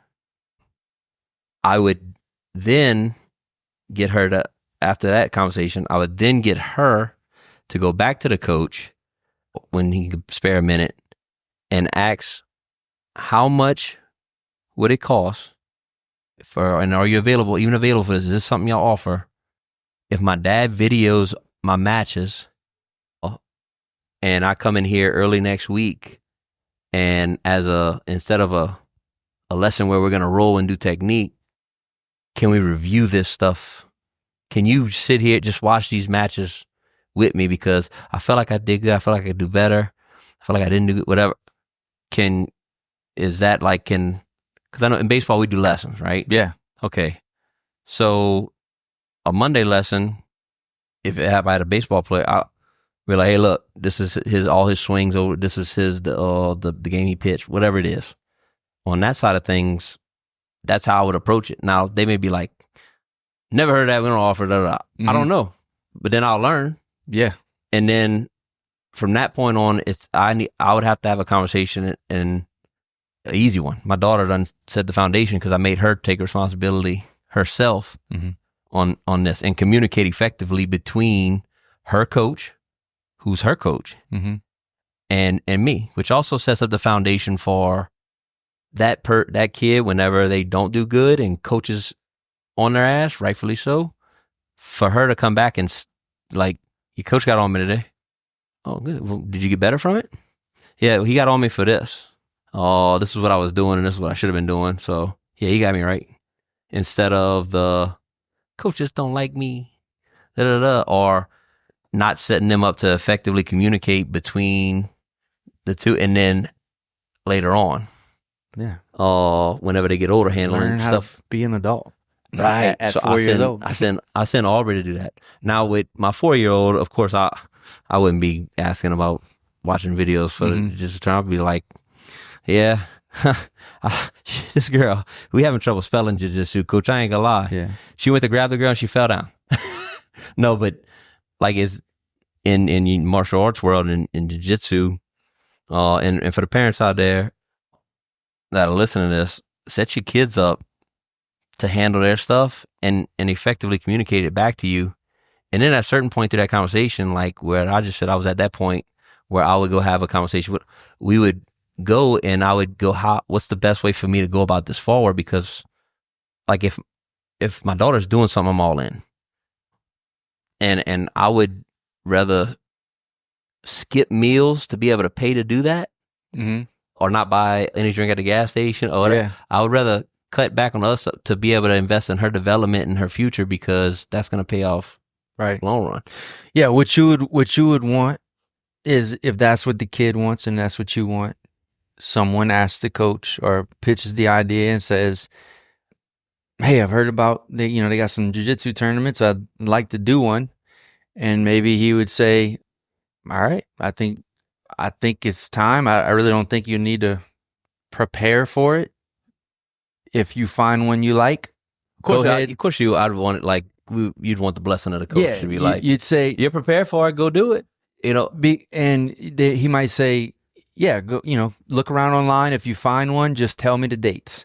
Or he might say, all right, awesome. Listen, I'm going to find you one. I'm going to find one that I think is going to be a safe one because of the rule sets. I'm going to find a safe one with a, respectable referee staff and put together by an organization that I trust, or an organization that I want to support. Maybe I don't want to support this other organization because I don't like the way they do things, So yeah, let me find one. Or he might say, listen, I know that might be a desire. I do have a better idea for development. If you want let's hear that right now. And then he would give it. So, but yeah, for a parent who might be a little too impatient, they don't talk to the coach. They don't have the kid talk to the coach. They just they just type in Jiu-Jitsu Tournament Louisiana and they just sign up, and they go, and the coach doesn't even know. And he would say, man, I wish I'd have knew about it. This could have been a better experience had I known about it. That's the same thing for the kind of the culture that some of this travel ball has created, where they see playing and the Facebook post and all that stuff as what this is about, and they want to do that more than practice and prepare themselves. Mm-hmm. So like when the spring comes around for like our younger teams, our youngest teams, if they're a first year team, they don't play fall ball. They don't play a fall ball tournament. Their first weekend eligible to play is like the first weekend in March. And usually that's like the nicest weather for baseball, that first weekend. They start there. Remember, we do the development stuff in the fall. Then they'll learn more strategy, kind of baseball stuff in the spring. But it's hard to set a schedule because we're going to go see where we're at, how we respond, how things we got to work on. And over the course of, a certain time frame, win, lose, or draw in a tournament, we got to get these certain things accomplished. And with the younger group, of course, it takes a little bit longer, right? Mm-hmm. So from the first tournament, don't schedule the next 2 weekends off to make sure y'all get it in. Maybe it needs to be a scrimmage instead of a tournament. But some of these people just want to play. My kid's gonna play. We're gonna play. We're gonna play. Like your kid's involved in something, you should go all in. I get it, but where's the development if you're always just playing? You know what I'm saying? Your jump shot, if you just play, like, and you want to be a high level basketball player, if you just play, you never work your technical stuff you never work on your jump shot. Mm-hmm. How do you become more efficient? How do you get better? How do you level up? Yeah. To get on a little more about, like, I guess just kids in general, youth in general, how do you feel right now about, we talked about maybe some some of the like the actual need for a little bit of aggression in a young boy, and maybe being able to use anger as a as a tool, or at least being able to maybe harness some anger or an aggression and use it towards their development. But what do you think about like toughness right now? How do these kids compare in toughness to, say, even 5 years ago? Is it different? Is it roughly the same? Of course, it's different nowadays. They do peel back a lot of aggression in school. I didn't think when I was in school, 4th or 5th grade, got in a fight in the classroom. We had to walk to the principal's office. They made us shake hands, and they sent us back to class together. All right. Nowadays, it's so aggression's so peeled back. I'm not saying fighting in school is a ticket, but like I think there's a certain part of the social media aspect that kids, a fight gets put on, they lose the fight. They don't know how to handle that because they've been safeguarded, I guess. Mm. These kids, failure isn't a bad thing for them. From 0 to 18, they work hard at something and fail, and they learn from it. Because when you start failing after 18, all right, that's whenever it's expensive. Yes, it's expensive. That's whenever you're big. The red is a lot more prevalent than the green on the company books. Mm-hmm. You have to be able to let your kids fail. Don't step in and try to stop them from failing. Not in the classroom. They're at practice.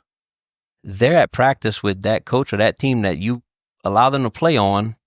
If you need to coach them during that, or tell them what to do during that, you didn't do your job before y'all got out of the car.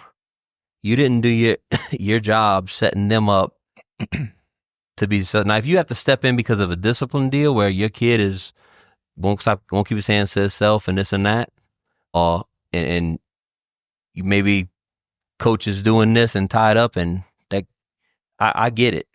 I get things like that, but I'm seeing people that are telling they have a kid and they're trying to tell him how to hold a bat while he's in the batter's box, or they're trying to hold at practice, like they're trying to tell him how. Like, look, let him fit.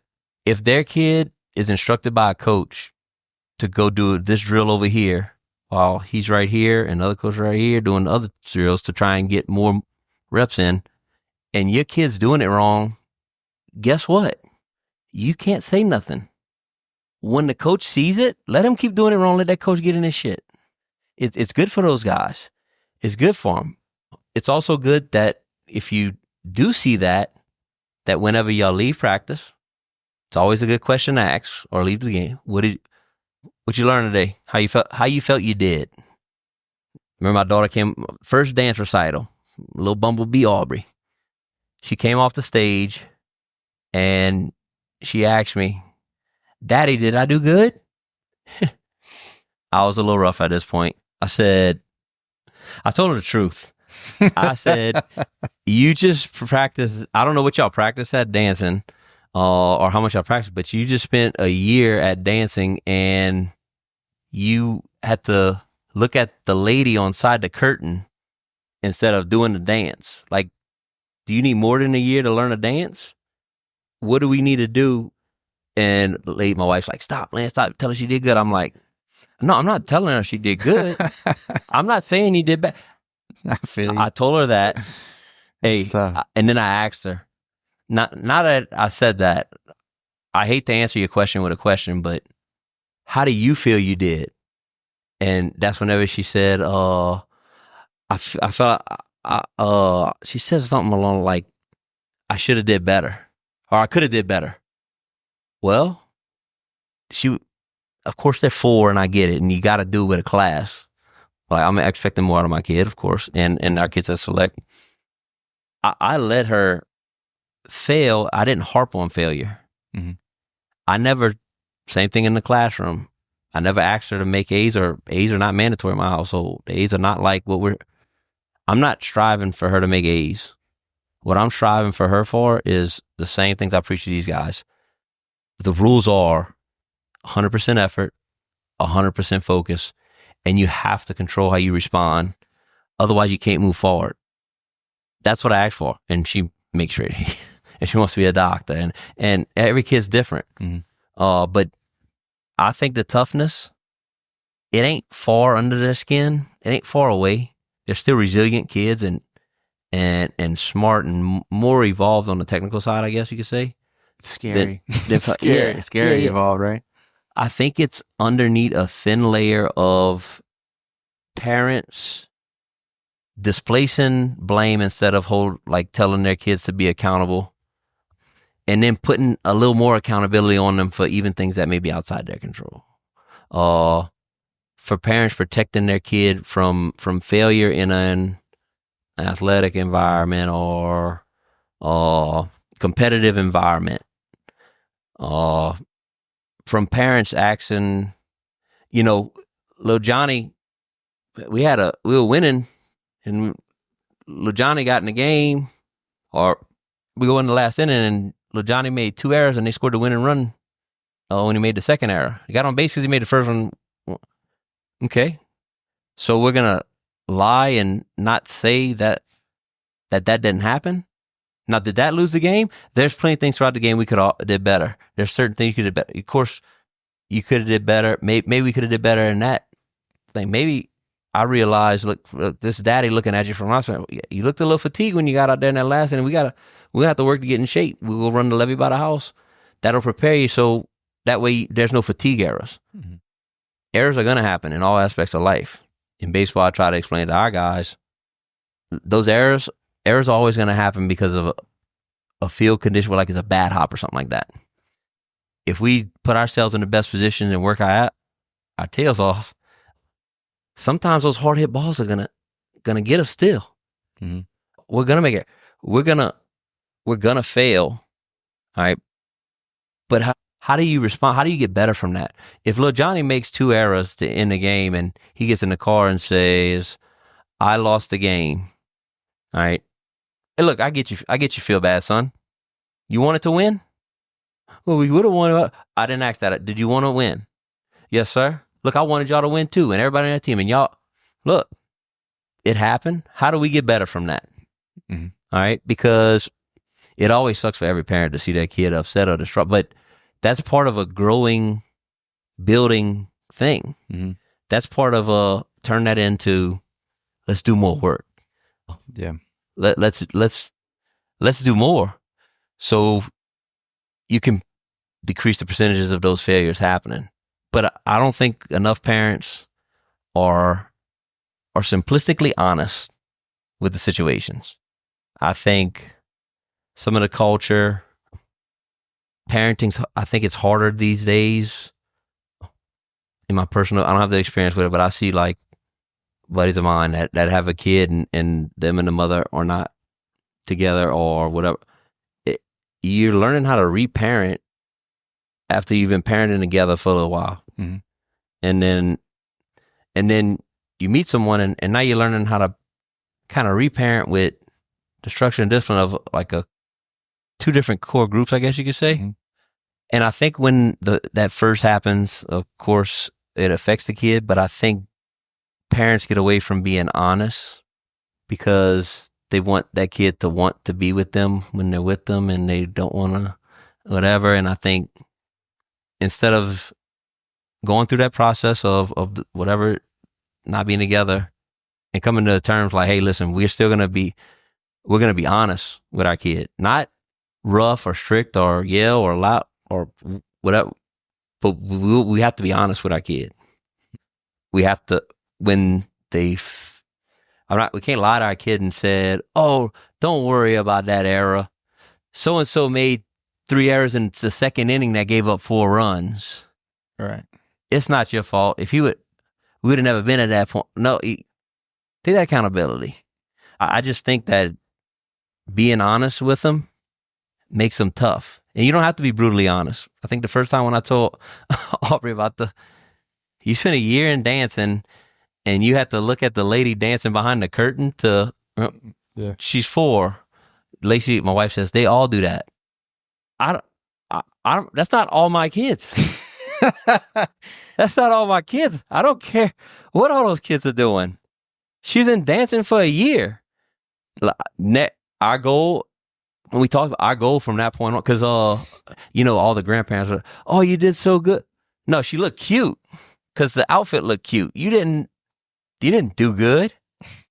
She walked out there and watched a lady dance behind a curtain that she's been practicing for a year. And at that time too, I don't know what goes into dance. I think they just practice. They put the music on and practice that dance, and she should be able to remember. I'm also the guy that at that point, the goals was set for the next year was for her to remember the dances herself. And she did.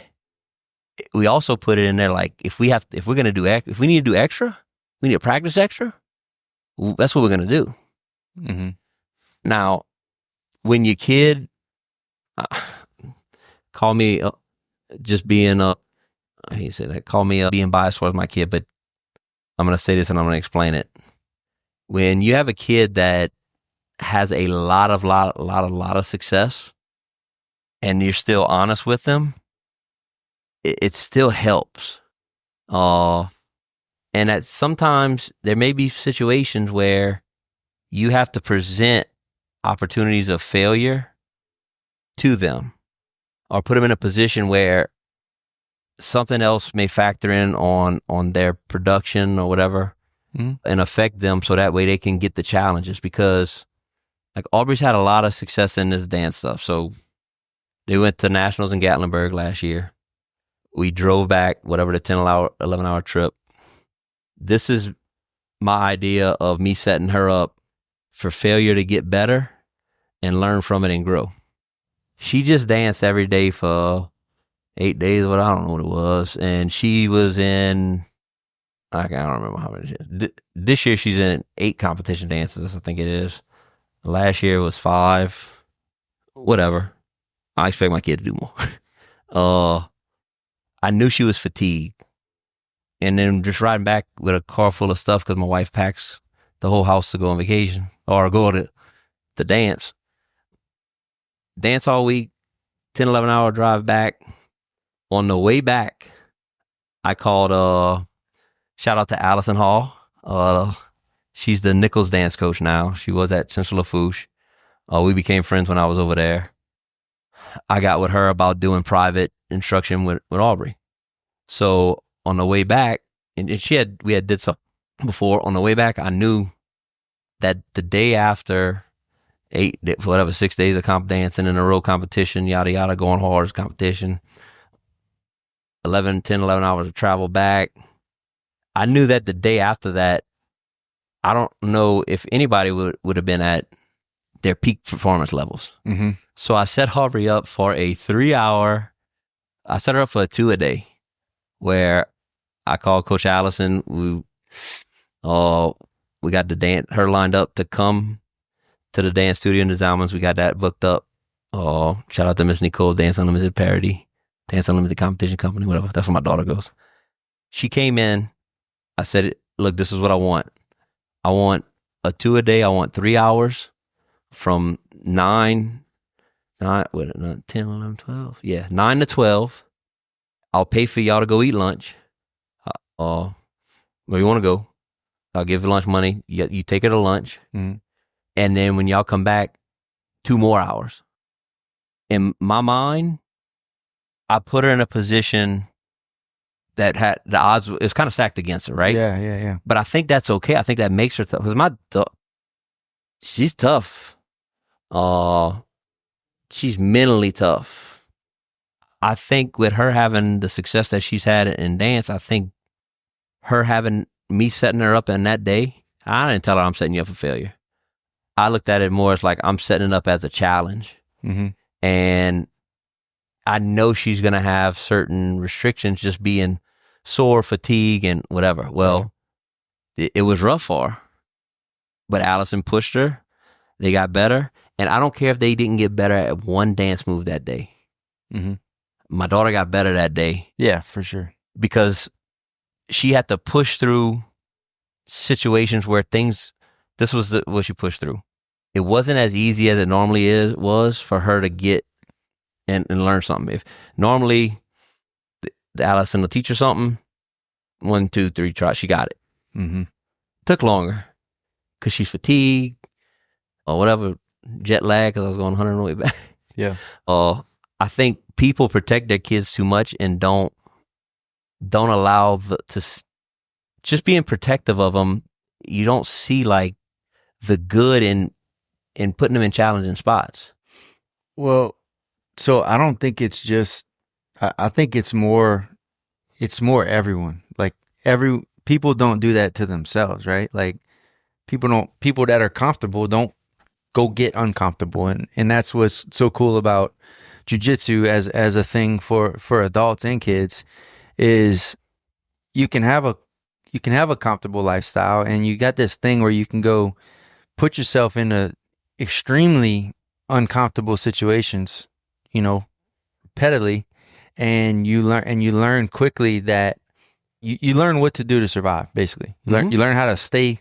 That's job one, is to learn how to get comfortable in spots where you're uncomfortable, and there's nothing else like it to me, in a sense that everything is urgent. Like you cannot wait until you're ready. Nothing is about you anymore.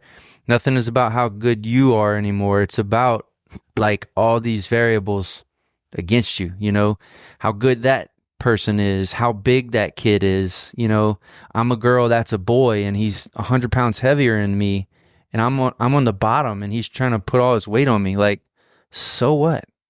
Figure it out. I just taught you what to do. If you wasn't paying attention, maybe next time you'll pay more attention, because this is very uncomfortable and it's urgent because you can't breathe right now. Like, there's nothing else like that is time's ticking. Like, you have to do something. It doesn't matter if you're crying. It doesn't matter if you can't breathe.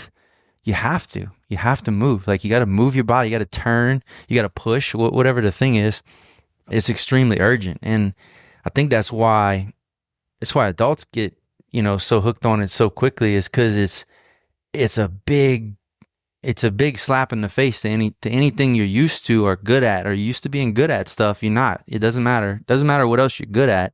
You're not going to be good at it. Or if you are, there's people set in place that are going to humble you. That's the way it's set up. Same thing with the kids. You get in a kid that he's on a travel baseball team, and he's super athletic, and he's got 5 big brothers that beat him up.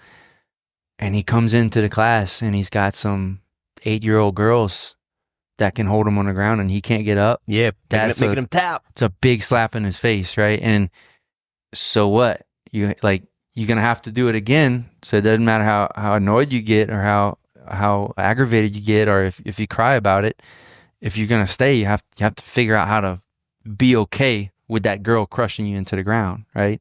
And as you get better, the coach, he's going to make sure you always have things that make it harder. So he's going to put you in handicapped situations to where you don't get to start 50-50, It's not stacked in your favor. Yeah, you start when the guy's sitting on your chest. Now start.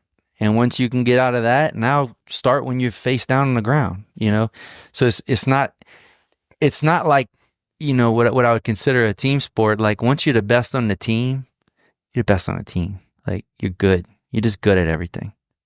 No matter what, no matter how good you are in this, either someone's better or the situation will be altered to where you're not good. And that's what makes you good. Like, that's when you get better, is when, no one could take you down, but start taking down already. That now you're going to get better. When I was young, and I don't correlate jiu-jitsu with fighting. I paid attention to it so much now that, like, haven't done it yet, but that it's an art. It really is an art. And being mano a mano, being able to control and put someone in an unfavorable position, and now you have to get out. Where in in the classrooms, nobody's failing. They still passing you. And when everybody gets a candy, even if you got a red light in the classroom, man, I didn't let, if my kid wasn't good at daycare, Mama Cheryl, don't give that kid no candy. I mean, both my girls really got candy, but look, in travel baseball, what hinders a lot of development and a lot of the mental toughness is there's certain programs, coaches, whatever you want. The ones out there that look at the tournament, oh man, that's a good team, eh? Not then, not we're not gonna play there. They're in that tournament. Instead of, that's the top team in the state? Yeah. Let's go bring them. Oh, that's the top team? If I'm a double A, that's the top teams in double A? Yeah, that's where we going. That's the top teams in triple A? That's where we're going. Because I don't know if the goal in jiu-jitsu is to get to be a black belt or you're doing it for love it, exile, whatever. But my goal for, if we start a year double A, we better, look, somewhere in the middle of that year, our goal is to move from double A to get to triple A. Mm-hmm. Our goal is to get from triple A to majors. That's like the goal is to move up through development, not through, let me go recruit guys to come play for this team. Let me go steal. You know what I'm saying? Yeah. You can't, if they're never in an unfavorable position or uncomfortable position, like you said, like you can control in jiu-jitsu, if you're in a program that's not going out there and challenging the kids and putting them in unfavorable positions where, okay, we done did really good in these last 2 AA tournaments. Hey, there's a AAA tournament here with some good we'll go play against them. And I think select us too, because times have changed. I think we used to do that. All right, we used to do that a lot. I did it one time to a team that kept going. They'd play one game good, the next game would be horrific. Mm-hmm. If they beat a team, we're double A, it's 11 or 10. We beat a team on a Saturday, 17-1, because as soon as we got up, they fell apart. We got to play them on Sunday morning. They whoop us 17-1. I had that kind of go on 2 tournaments. I got them out of double. I put them in a AAA tournament against a undefeated AAA team that was about to get moved up to majors. And look, here's what happened. We played, there was Ascension race. We played them, I think the first 2 innings or the third 3 innings of tight baseball. Like, we're playing the best team we've ever played against, and it's 3 innings of like 0-0, whatever, close ball game. We're in it, tied, whatever. And then 1 inning just fell apart. It couldn't happen any better. Here's the message. If we can play and compete for 3 innings against one of the best AAA team in the state, what's stopping us from playing and competing every pitch or every inning or every minute that we're in competition? What's stopping us? There's always going to be successes and failures in games, right? Mm-hmm. But that's not stopping us. What's stopping us is that we're not mentally tough enough to handle either or. We had success against that team yesterday in the AA tournament, beat them 17-1. They hit first in the first inning because we higher seed.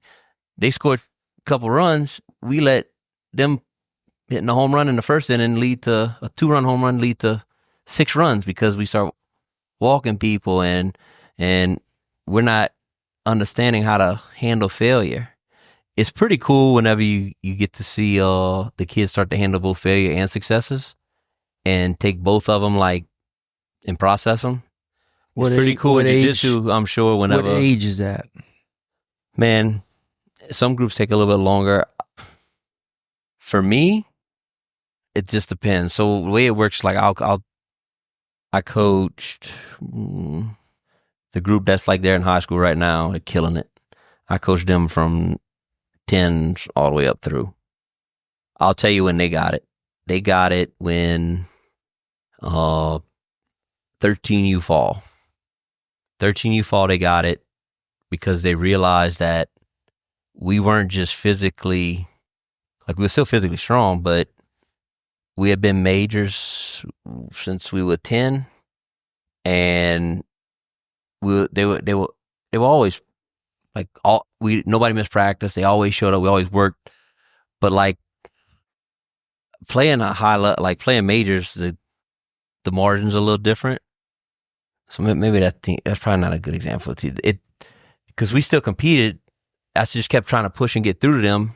We'd get through whatever. They turned 12 and like they're just gonna use their muscles just to hit instead of pairing that with technique and a mental approach. Some teams, man, I'll tell you, the teams that come in and they start at AA, when you can get them to handle, I call it staying eye level. I'm not going to no baseball game to ride a roller coaster. Like when things are going good, great for the other team, they're on this side of the roller coaster, and y'all are allowing that to put us on this side of the roller coaster. It don't work like that. Mm-hmm. Like things aren't ever always as good as they seem or as bad. Stay eye level.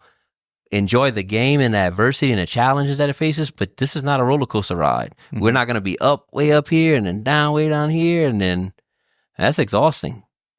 It's tough to say. I mean, I can't even pinpoint like it because every team's different, and it's taken us a little bit longer as the years have kind of gone by, and I don't know if that's because we stopped like challenging them a little bit more. Mm-hmm. Like I know we're AA, but we'll go challenge them against AAA this weekend.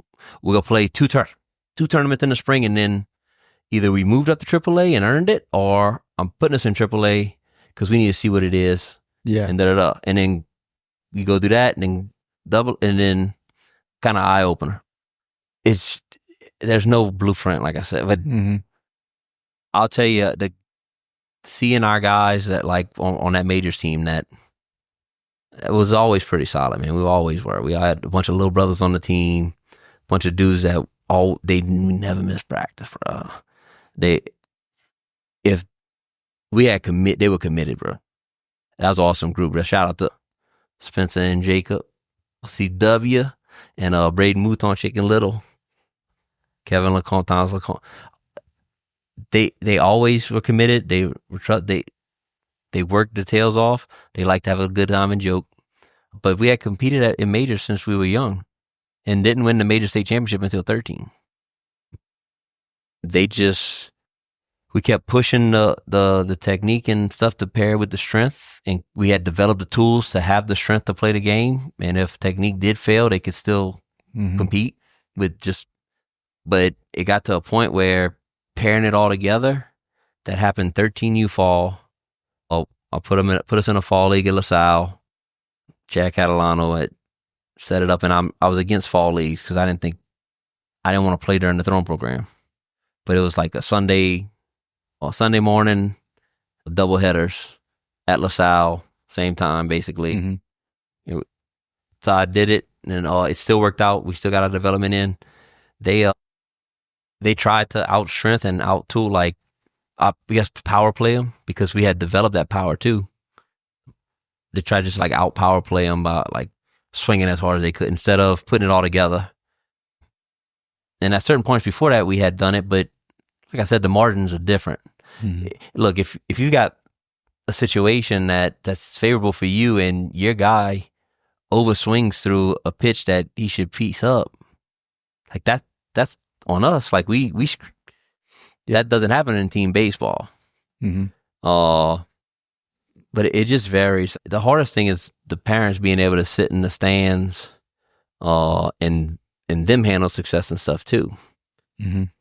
Like I don't allow sending out this week. We don't allow our parents.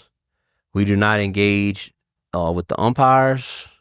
We keep the oohs and ahs to a minimum. We don't blame the umpires. Our job, if we don't show up prepared to beat the other team and the umpires, we didn't show up ready to win. Mm-hmm. We got to get better. We don't let them. I said the message: if you feel the itch to coach your kid during the game, don't scratch it. I'll handle it. Just like so, we went training in Georgia about a week ago. And we were at this gym in Blue Ridge, Georgia, and they have, you walk in, they got a little parent section with like some bleachers just overlooking the mats. And up on the wall right there in front of the parents, there's a big printed out poster. I was looking for a picture of it earlier. I wanted to read it to you, but it's along the lines of, you kid, whatever, you trust us, you kids here to learn.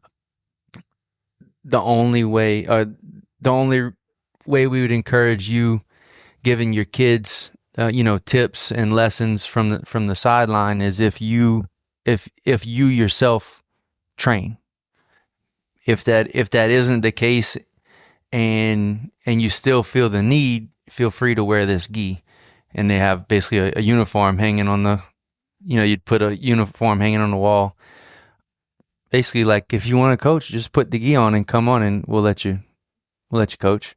Yeah. But you're gonna do what they're doing. Yeah.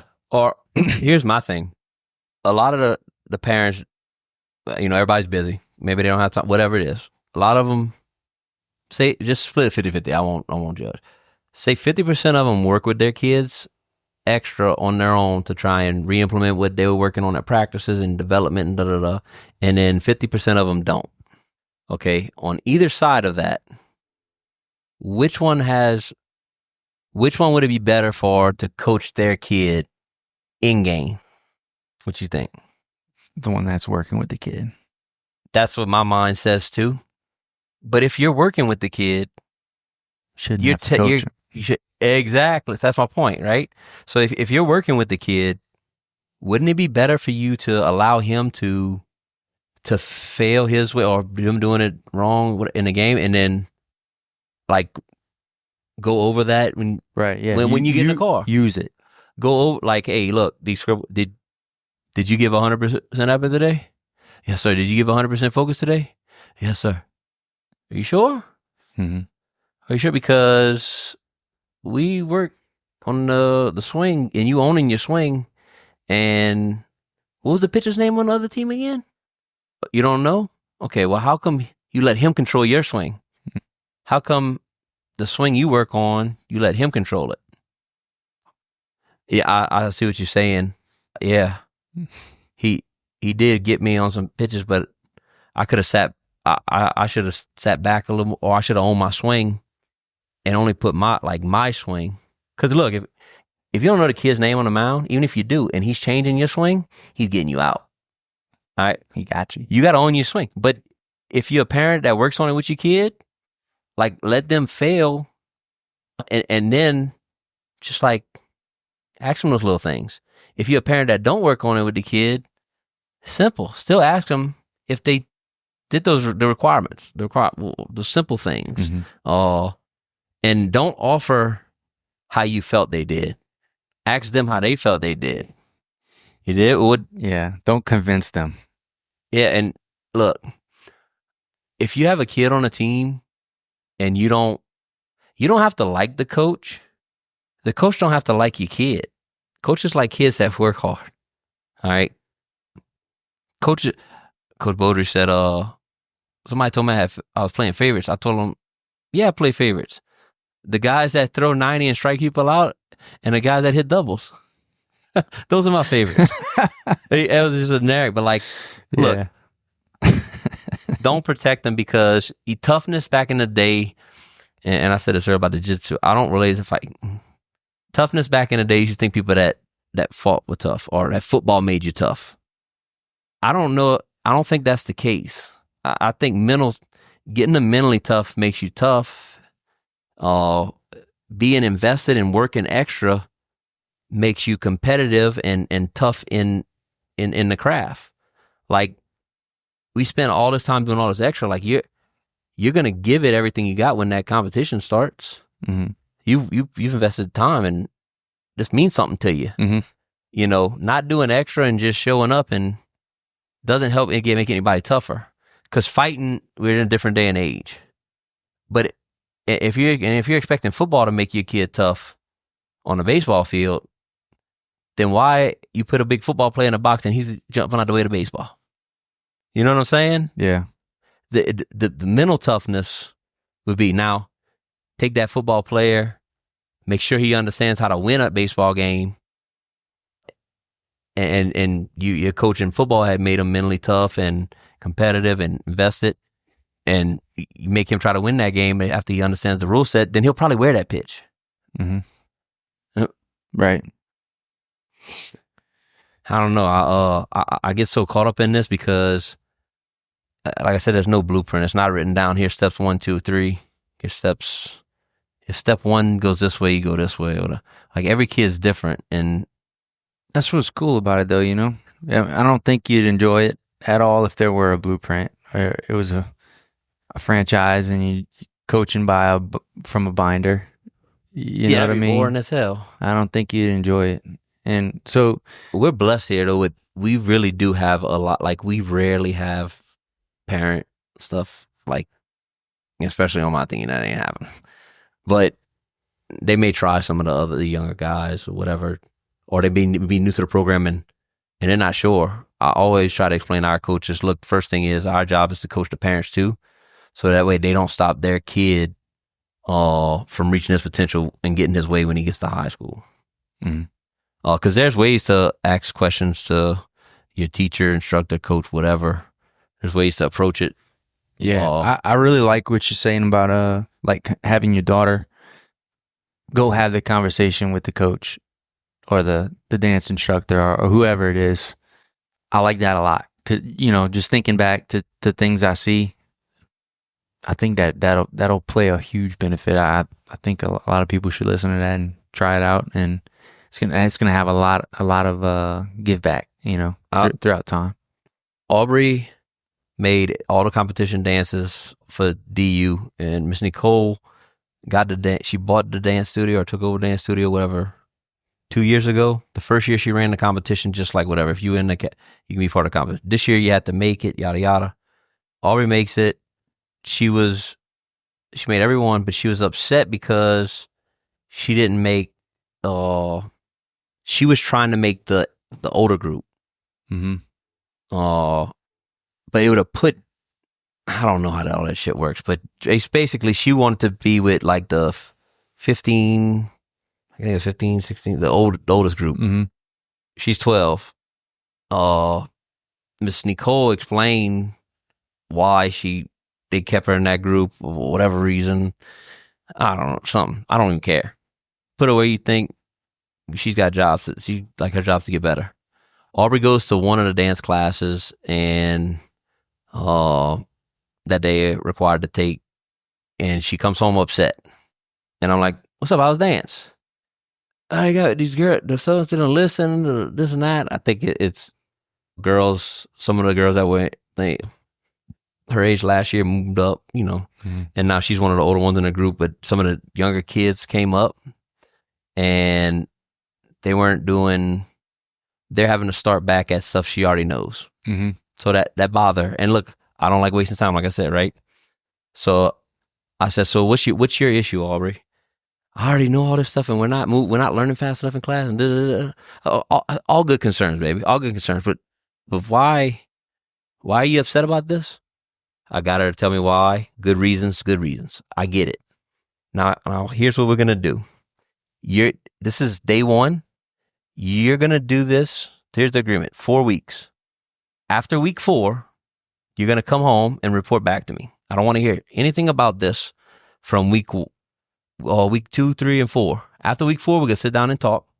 Okay.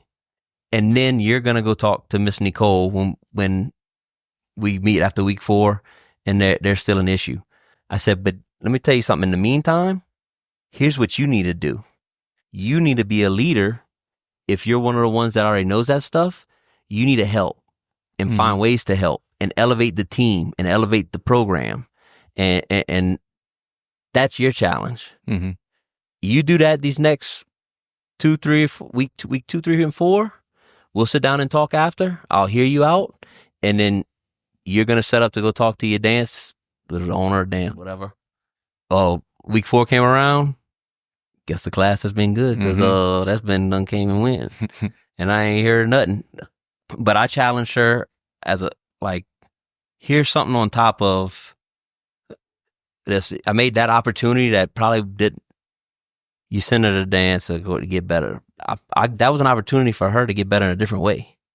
Because I want her to be able to communicate with people and help. if she can. I want her to be able to lead if she's worthy of being a leader. I want her to be able to lead the right way, by example and being accountable. I can't have my daughter, in that class acting pissy because other kids are falling behind. But I can't have her going, all right, everybody, 2-minute water break, and her talking to that little girl and going, hey, look, come see, let's work on that, whatever. Real quick. Let's just developing a leader. Yeah. There's a different way. I don't know, man. I think sometimes I'm crazy because there's only a small percentage that works like that. And maybe I've just gotten to this point because I've had the opportunity to develop so many young men. But the hardworking part, and if we're going to do something, we're going to do it right, that was always in me. My grandpa preached that. Yeah, I don't know where that comes from, man. We have a lot of employees that come in and out of the market, and you wouldn't believe this because you're not like this, but, there's a lot of people that have that's not my job mentality. They trying to unionize bourgeois? Well, I would, but I'm leaving in a minute. So, I know you were never like that. I was never like that, but you wouldn't believe there's people that are like that, and I don't know. Is it our job to change everyone that comes through like that and tell them that it doesn't have to be that way? And if it's not, things will get pretty good, if it's not like that.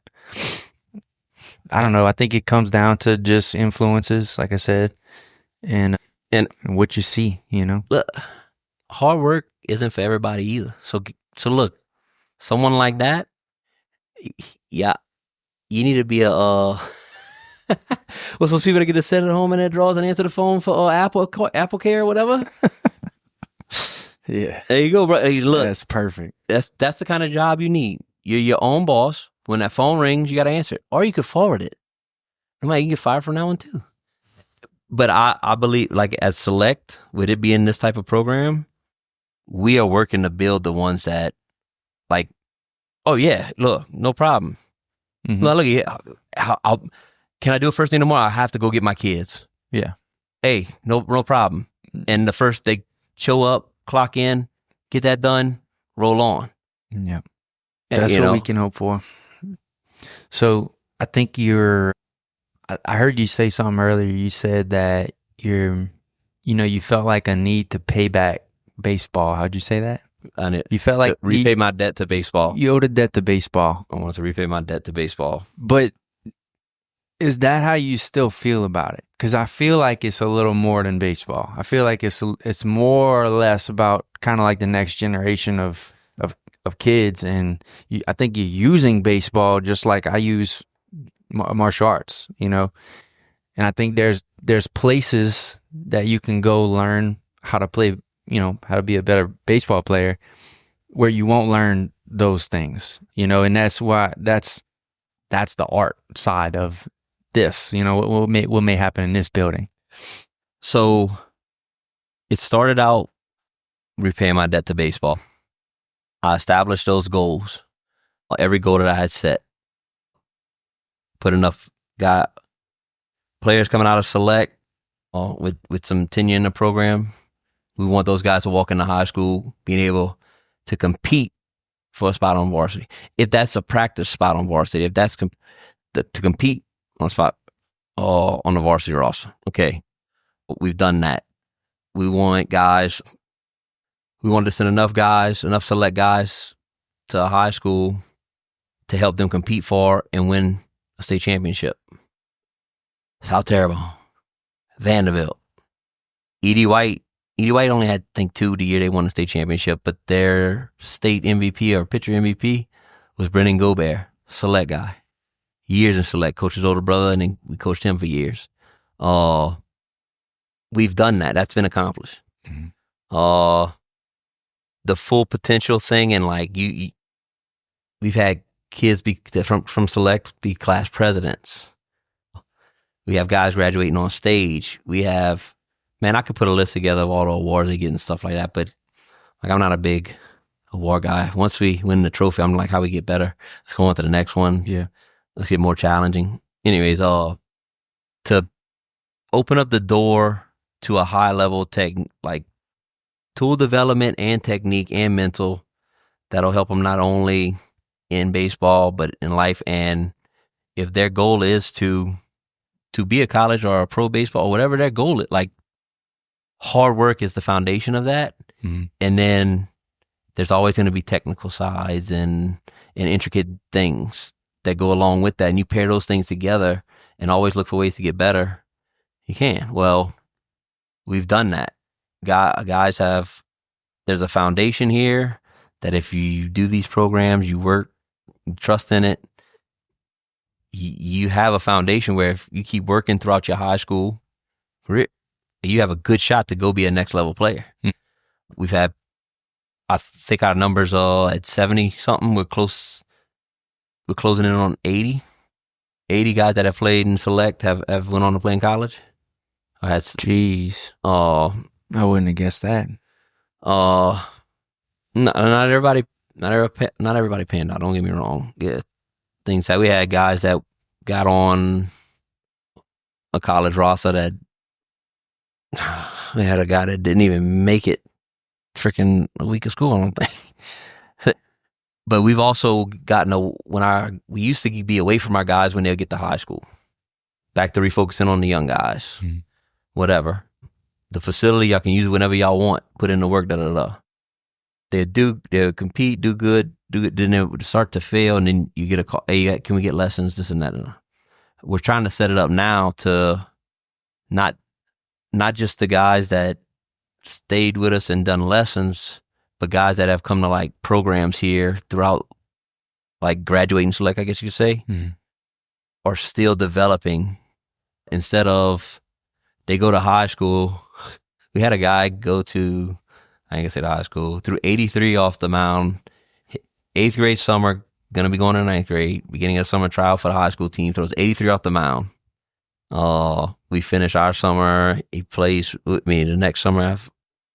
I don't see him or hear from him really, get to coach him, till the 12th game of his senior year. He got benched. I got with him. He called me. We started hitting. He earned the spot back.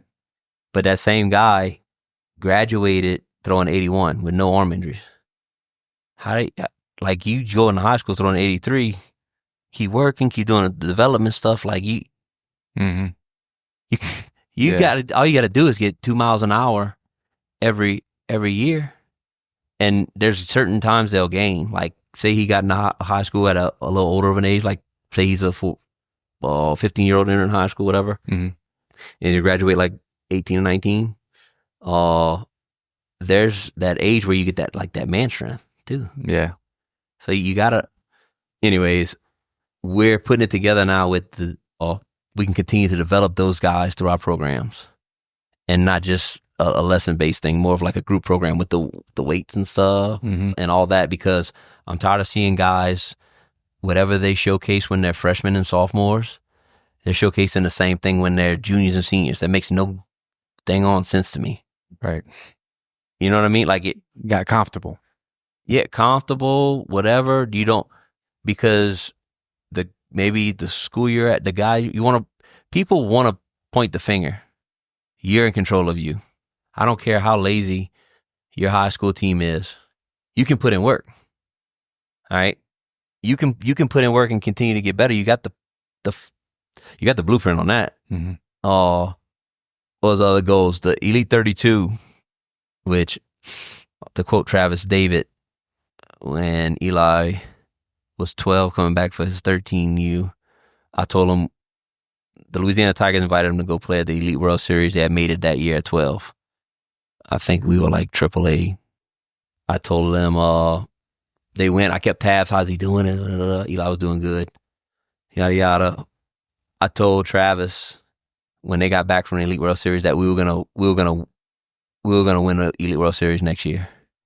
Because I was crazy enough to like do whatever it took as far as we'll practice more. That year I did practice those guys Monday, Wednesday, Friday, 3 hours, which is way above what the contract states. Our contracts are like, let's see, we did over double. All right. But they also invested too. So I'm invested. Mm-hmm. You know, I get obsessed with it. We won the Elite 32 the next year in Disney World.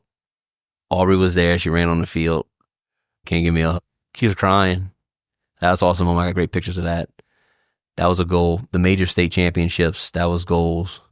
We lost 1-3 to 2 major state championship. That was heartbreaking. We've now won some. Win a super knit, which is like a 25 to 30 team, best of the best from like the nearest 5 states or region. That qualifies you to go to Elite 30. We won the governor's game in Louisiana.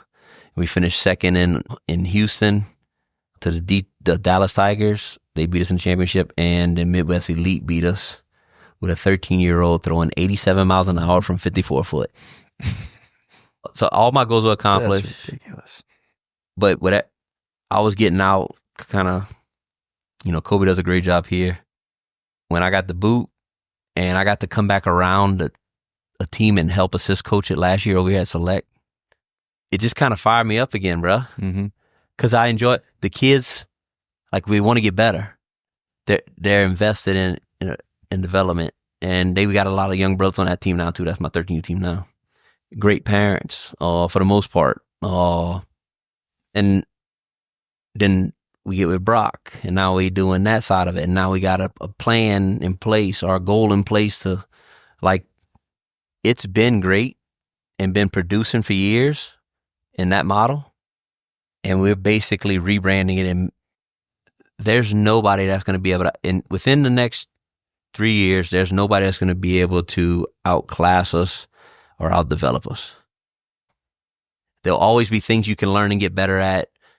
The best way you can learn and get better is paying attention to who you're coaching, how you're coaching, how they're responding, since I felt like I've gotten to where I am as a coach, there's no kid out there that I can't coach or get through to. No matter what their walk of life is, no matter their story, if they're spoiled or not, I can get through to them to get all the stuff we talked about earlier wired into them. And I would get it all the time. Man, for select kids are just different, bro. Ain't that funny? It is. Ain't it cool to hear, though? It's I get chills thinking about it, but like it's cool to hear. And like, I also think about when I first started and we used to do summer workouts in that hot facility. They probably threw me in jail for pushing those kids so hard. I think you're probably you're all of those teams that when you travel, it doesn't matter how good the other team is, even if they win. I bet they leave thinking, I don't want to play that team again. You know, that's the team I would want to be. We get the well coached, like, man, respectful group. We get compliments on a lot of that stuff. We've had team rough years at times. We've had groups like that. They're like, for some reason, the whole team like wouldn't have a hair on their armpit of it. That, you know, they hadn't hit adolescence until 14. When you got a ton of them hitting it at 12. Most of them all hit it like at 13. Like we've had teams like that. That's always like kind of like back against the wall type deal. And then you see them like they sprout up. Now they starting to mature, and it's levelizing the playing field. You know,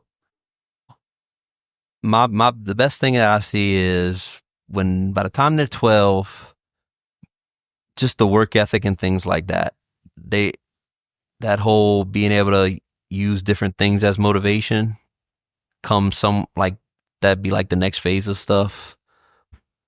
Before 12, it's like kids will get sad when they fail or something. Like there's not many kids that at 11 or 10 when they go, if a kid strikes them out with men on second and third and they had ducks on the pond in the second inning, like they're more like looking like they're about to cry. Yeah. Instead of like, that's not happening again. Yeah. All right. Like, this is happening to them. That's how it's like, this is happening to us. we're not in control. And a 13, 14-year-olds, they've seen enough. They've seen enough unity in other sports everywhere else, and to get it, getting those 9, like through that little 3-year span. I mean, really, like try your hardest, compete, get the hard work and all that stuff instilled in them. And we got some kids that are the warmest of hearted kids, and we got a ton of good kids, nice young men. I don't know how to get that competitive. I mean, look, when I was young and we had Treva daycare and we bobbing for apples, I was trying to be the freaking best at it. I cheated. I didn't cheat. Let me rephrase this. You still got the trophy. When I was young, my half sister Nicole had a birthday party off of Walben Avenue, right there behind the ShopRite, in the Jubilee, right behind the shop. Okay, and they played pin the tail on the donkey. Right, they cover you. Put I don't know what they put on your face, but they had the little mask thing that had like the rubber band in the corner. The lady put it on my face crooked, so at the corner of my eye I could see. So I won pin the tail on a donkey, won the prize. Is that cheating? And was I supposed to tell her? She messed up, man. Because I got away from saying if you ain't cheating, you ain't cheating. Yeah, I got away from saying that. Can't say that around a 9-year-old. Is that why they call you Mule? They used to call you Mule. Paw. I bet you hadn't heard that name in a while. Dude, is he the only one? Yeah, because he's my mule. I can hear it. Dude, let's go mule. I can hear it, dude. That's awesome. My grandma actually nicknamed me that because when I was born, she said I had a flat nose and looked like Mike Tyson. I was like 10 pounds, 6 ounces, and I looked like a big little Mike Tyson. And I said, well, why you call me Mule? And Mike Tyson, he had like cats and stuff at his home. And she's like, because he was as strong as a mule. So that's I hope your athletes call you that now. So Coach Mule? Yeah, Coach Mule sounds pretty cool. You know, when I introduce myself to kids, like last night we had the 9U in here. It's my first time being able around them. I got the other stuff going on in my team, but I made it a thing to be here when they came in and help and get a feel for them, be around them, see what's up. I always introduce myself as, look, some of y'all don't know me. Some of y'all may. My name's Coach Lance. First name Coach, last name Lance. That's just stuck. I just do that just to like, because you'll see the kids, you're like, they calculate. His name is Coach Lance. First name Coach, last name Lance. Yeah. That's so good. All right. Why don't you, let's close it off. I want you to talk directly to your team, whatever, pick an age group or talk to all of them and say what you got to say to them for when they listen to this, what's important to hear. Well, the first thing is like the same rules that I established with my daughter. We're going to have to put it on our shirts next year because for the longest time, and we still have it on our shirts, it says, one of our shirts says, we do jersey shirts because they order new ones every year, but the kids wear them like crazy. Mm-hmm. And instead of getting like jersey that you're going to wear for a game and then pick it up and like they wear jersey shirts, and when the next year comes around, they want to cut the sleeves off the whatever. Yeah. They love them. So like a true button down. No, the jersey shirt. Yeah. What's that? We wear jersey shirts like a A4 or like a Nike. It's a A4 shirt, like a dry fit. Yeah. Okay. A good, like a thick A4 makes a good thick dry fit that we wear so that way when they dive in, whatever, and they're easy to wash. We get 3 different colors. One of them has hard work speaks for itself on the back. Coach Mathern taught me that. I was already willing to work hard. I wasn't always working smart, which we try to instill in our guys too, but I was working hard. So hard work speaks for itself. Another shirt says, practice perfect, hustle hard. All right. I put that, I just got that from Doyle Baseball Academy, talked about like trying to practice perfect because practice in controlled environment practice, you want to go through everything like perfect. You want to own when you're doing controlled drills and stuff, it's the perfect opportunity to do things perfect. Right. And then it becomes automatic. Now, that doesn't mean you want to fail. And we're not telling guys to expect perfection in the games, because we're teaching them how to handle adversity, and how are you going to handle that? But we practice making errors sometimes just to get used to them not catching the ball clean and still being able to throw it to first. Yeah. Because when you develop the tools, we can still get that guy out. Anyways, we the hustle hard thing, pretty sure that came from my boy Ace Hood. You know that song Hustle Hard or whatever. Mm-hmm. So practice perfect, hustle hard.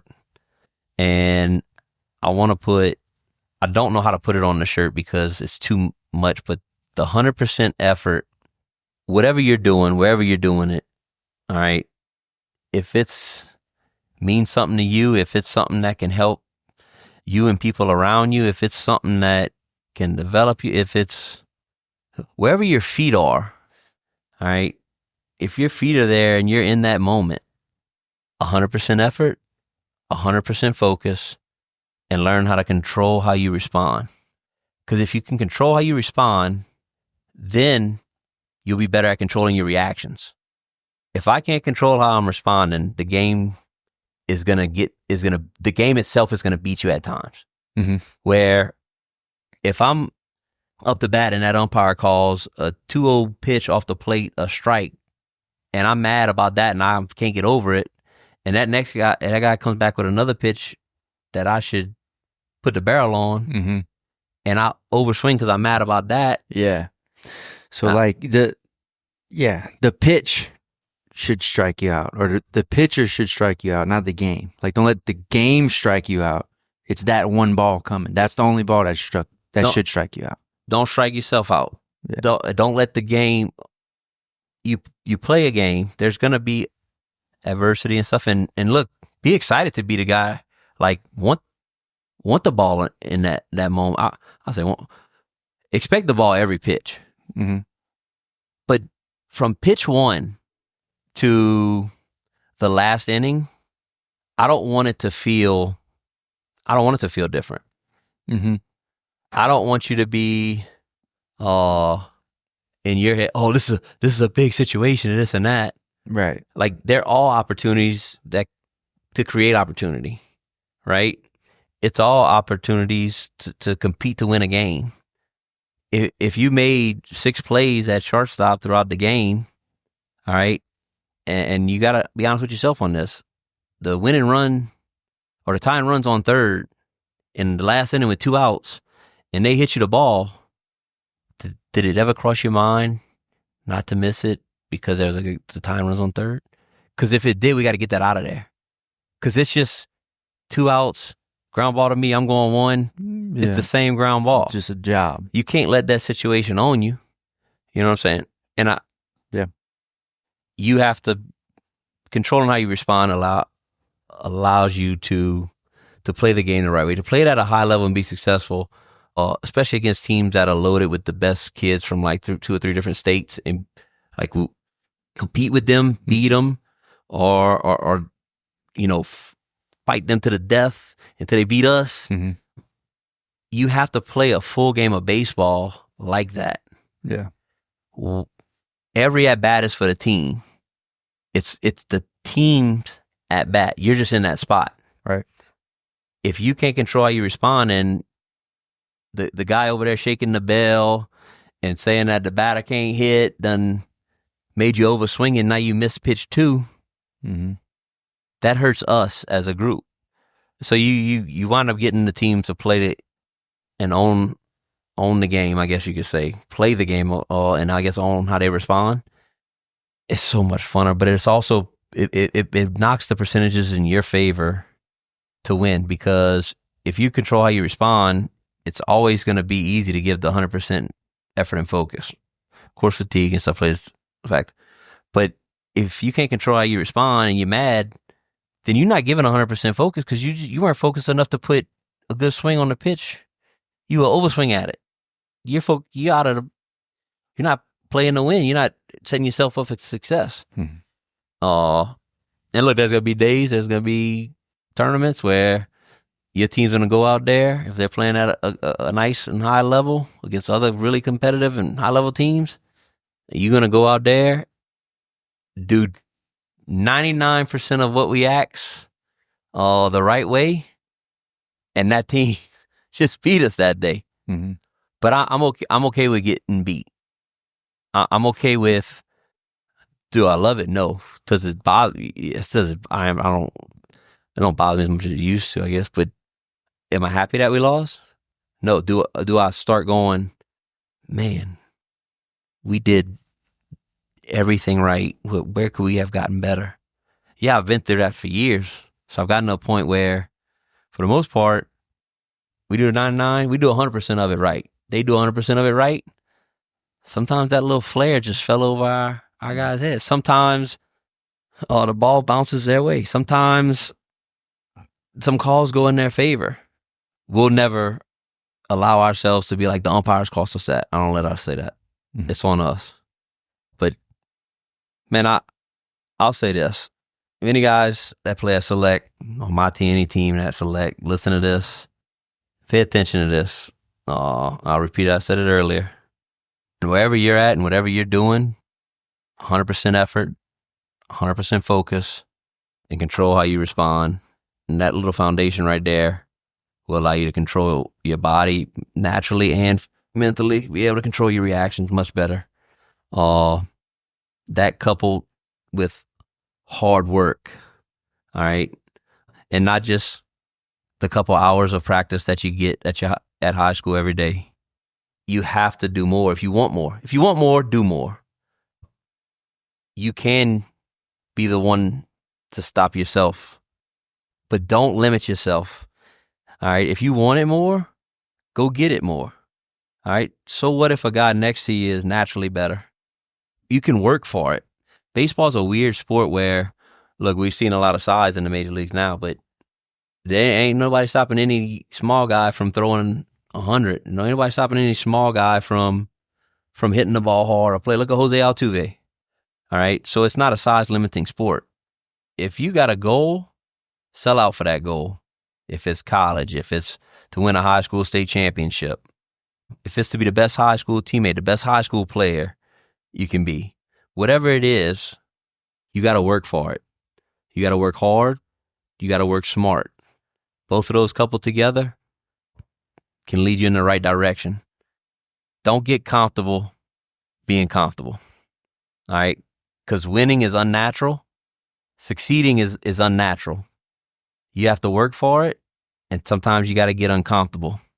So get comfortable being uncomfortable. Don't let it change you. Stay true to who you are. Other than that, man, I definitely love what I do with Select. Excited as hell with Express Kim and what I do on the business world now. Because like I said, I never ran Select as a business. I did it to repay my debt. I'm excited with where we're going. And I'm really excited to eat some of this Bourgeois beef jerky. I appreciate the conversation, man. I thank you because I don't get to talk about development and stuff a whole lot.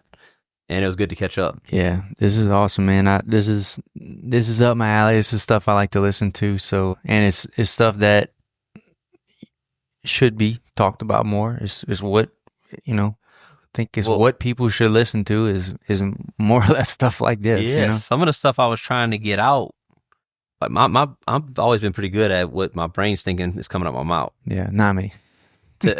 Some of the stuff that I was talking about has only always been in my brain and hasn't come out, if that makes sense. Yeah, no, because I've never had nobody to sit down or somebody that's going to listen to it. Yeah. And try and get it out to where they can understand where I'm at with it and how it cycles through here. It's been stuck in there. And sometimes you hear yourself say something and you're like, why am I so worried about that? And it makes it clear that you don't need to be. And then sometimes you'll say something and you realize like, all right, that's really what I need to be thinking about, Yeah. Well, but it's all good. It's never bad. I appreciate you again. Y'all are doing something right here, and I'm excited to see what comes with the new growth of the academy and all. And I We're do. giving them every opportunity to be as good as they want. I'm not involved in baseball. I don't know much about baseball, but whenever I do see you guys post stuff on social and I see the success, I do feel a little pride in it. I had the connection with you, and Bourgeois alum. So I do like it. And Sock'em Bock'em partners. Yeah.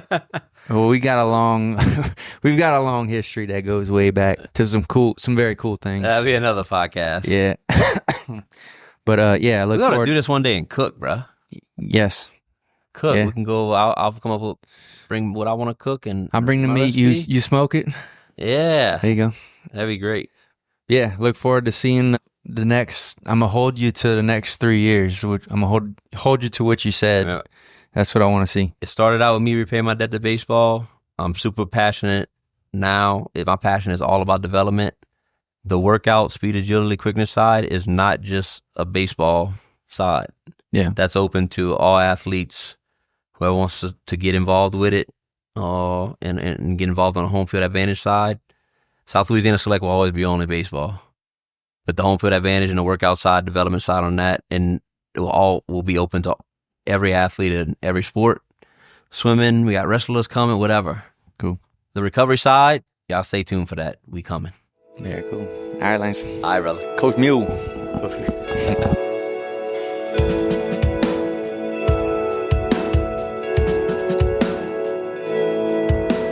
All right, that's it for this episode of the Miracles in Meat podcast. We ask that you share it with at least one person in your life that you think needs to hear it. If you got a little something from it, you got some little goose pimples, or it just gave you some feel goods, send it to someone else. Let them feel that too. And if you loved it, please leave us a 5-star review. That'll really help out. And if you only loved it like 4 stars worth of, please do not leave a review. Same thing with the 1 through 3. Not interested in any of those, only 5 stars. If you have any personal questions or comments about the episode, shoot them over to Bourgeois Meat Market on Facebook or Instagram, and we'll reach back out. And if you have any ideas for any cool future guests, please shoot those over too. We're always interested in hearing who else is out there and what kind of cool stories we might be able to bring into this place. See you next time. Thanks for listening.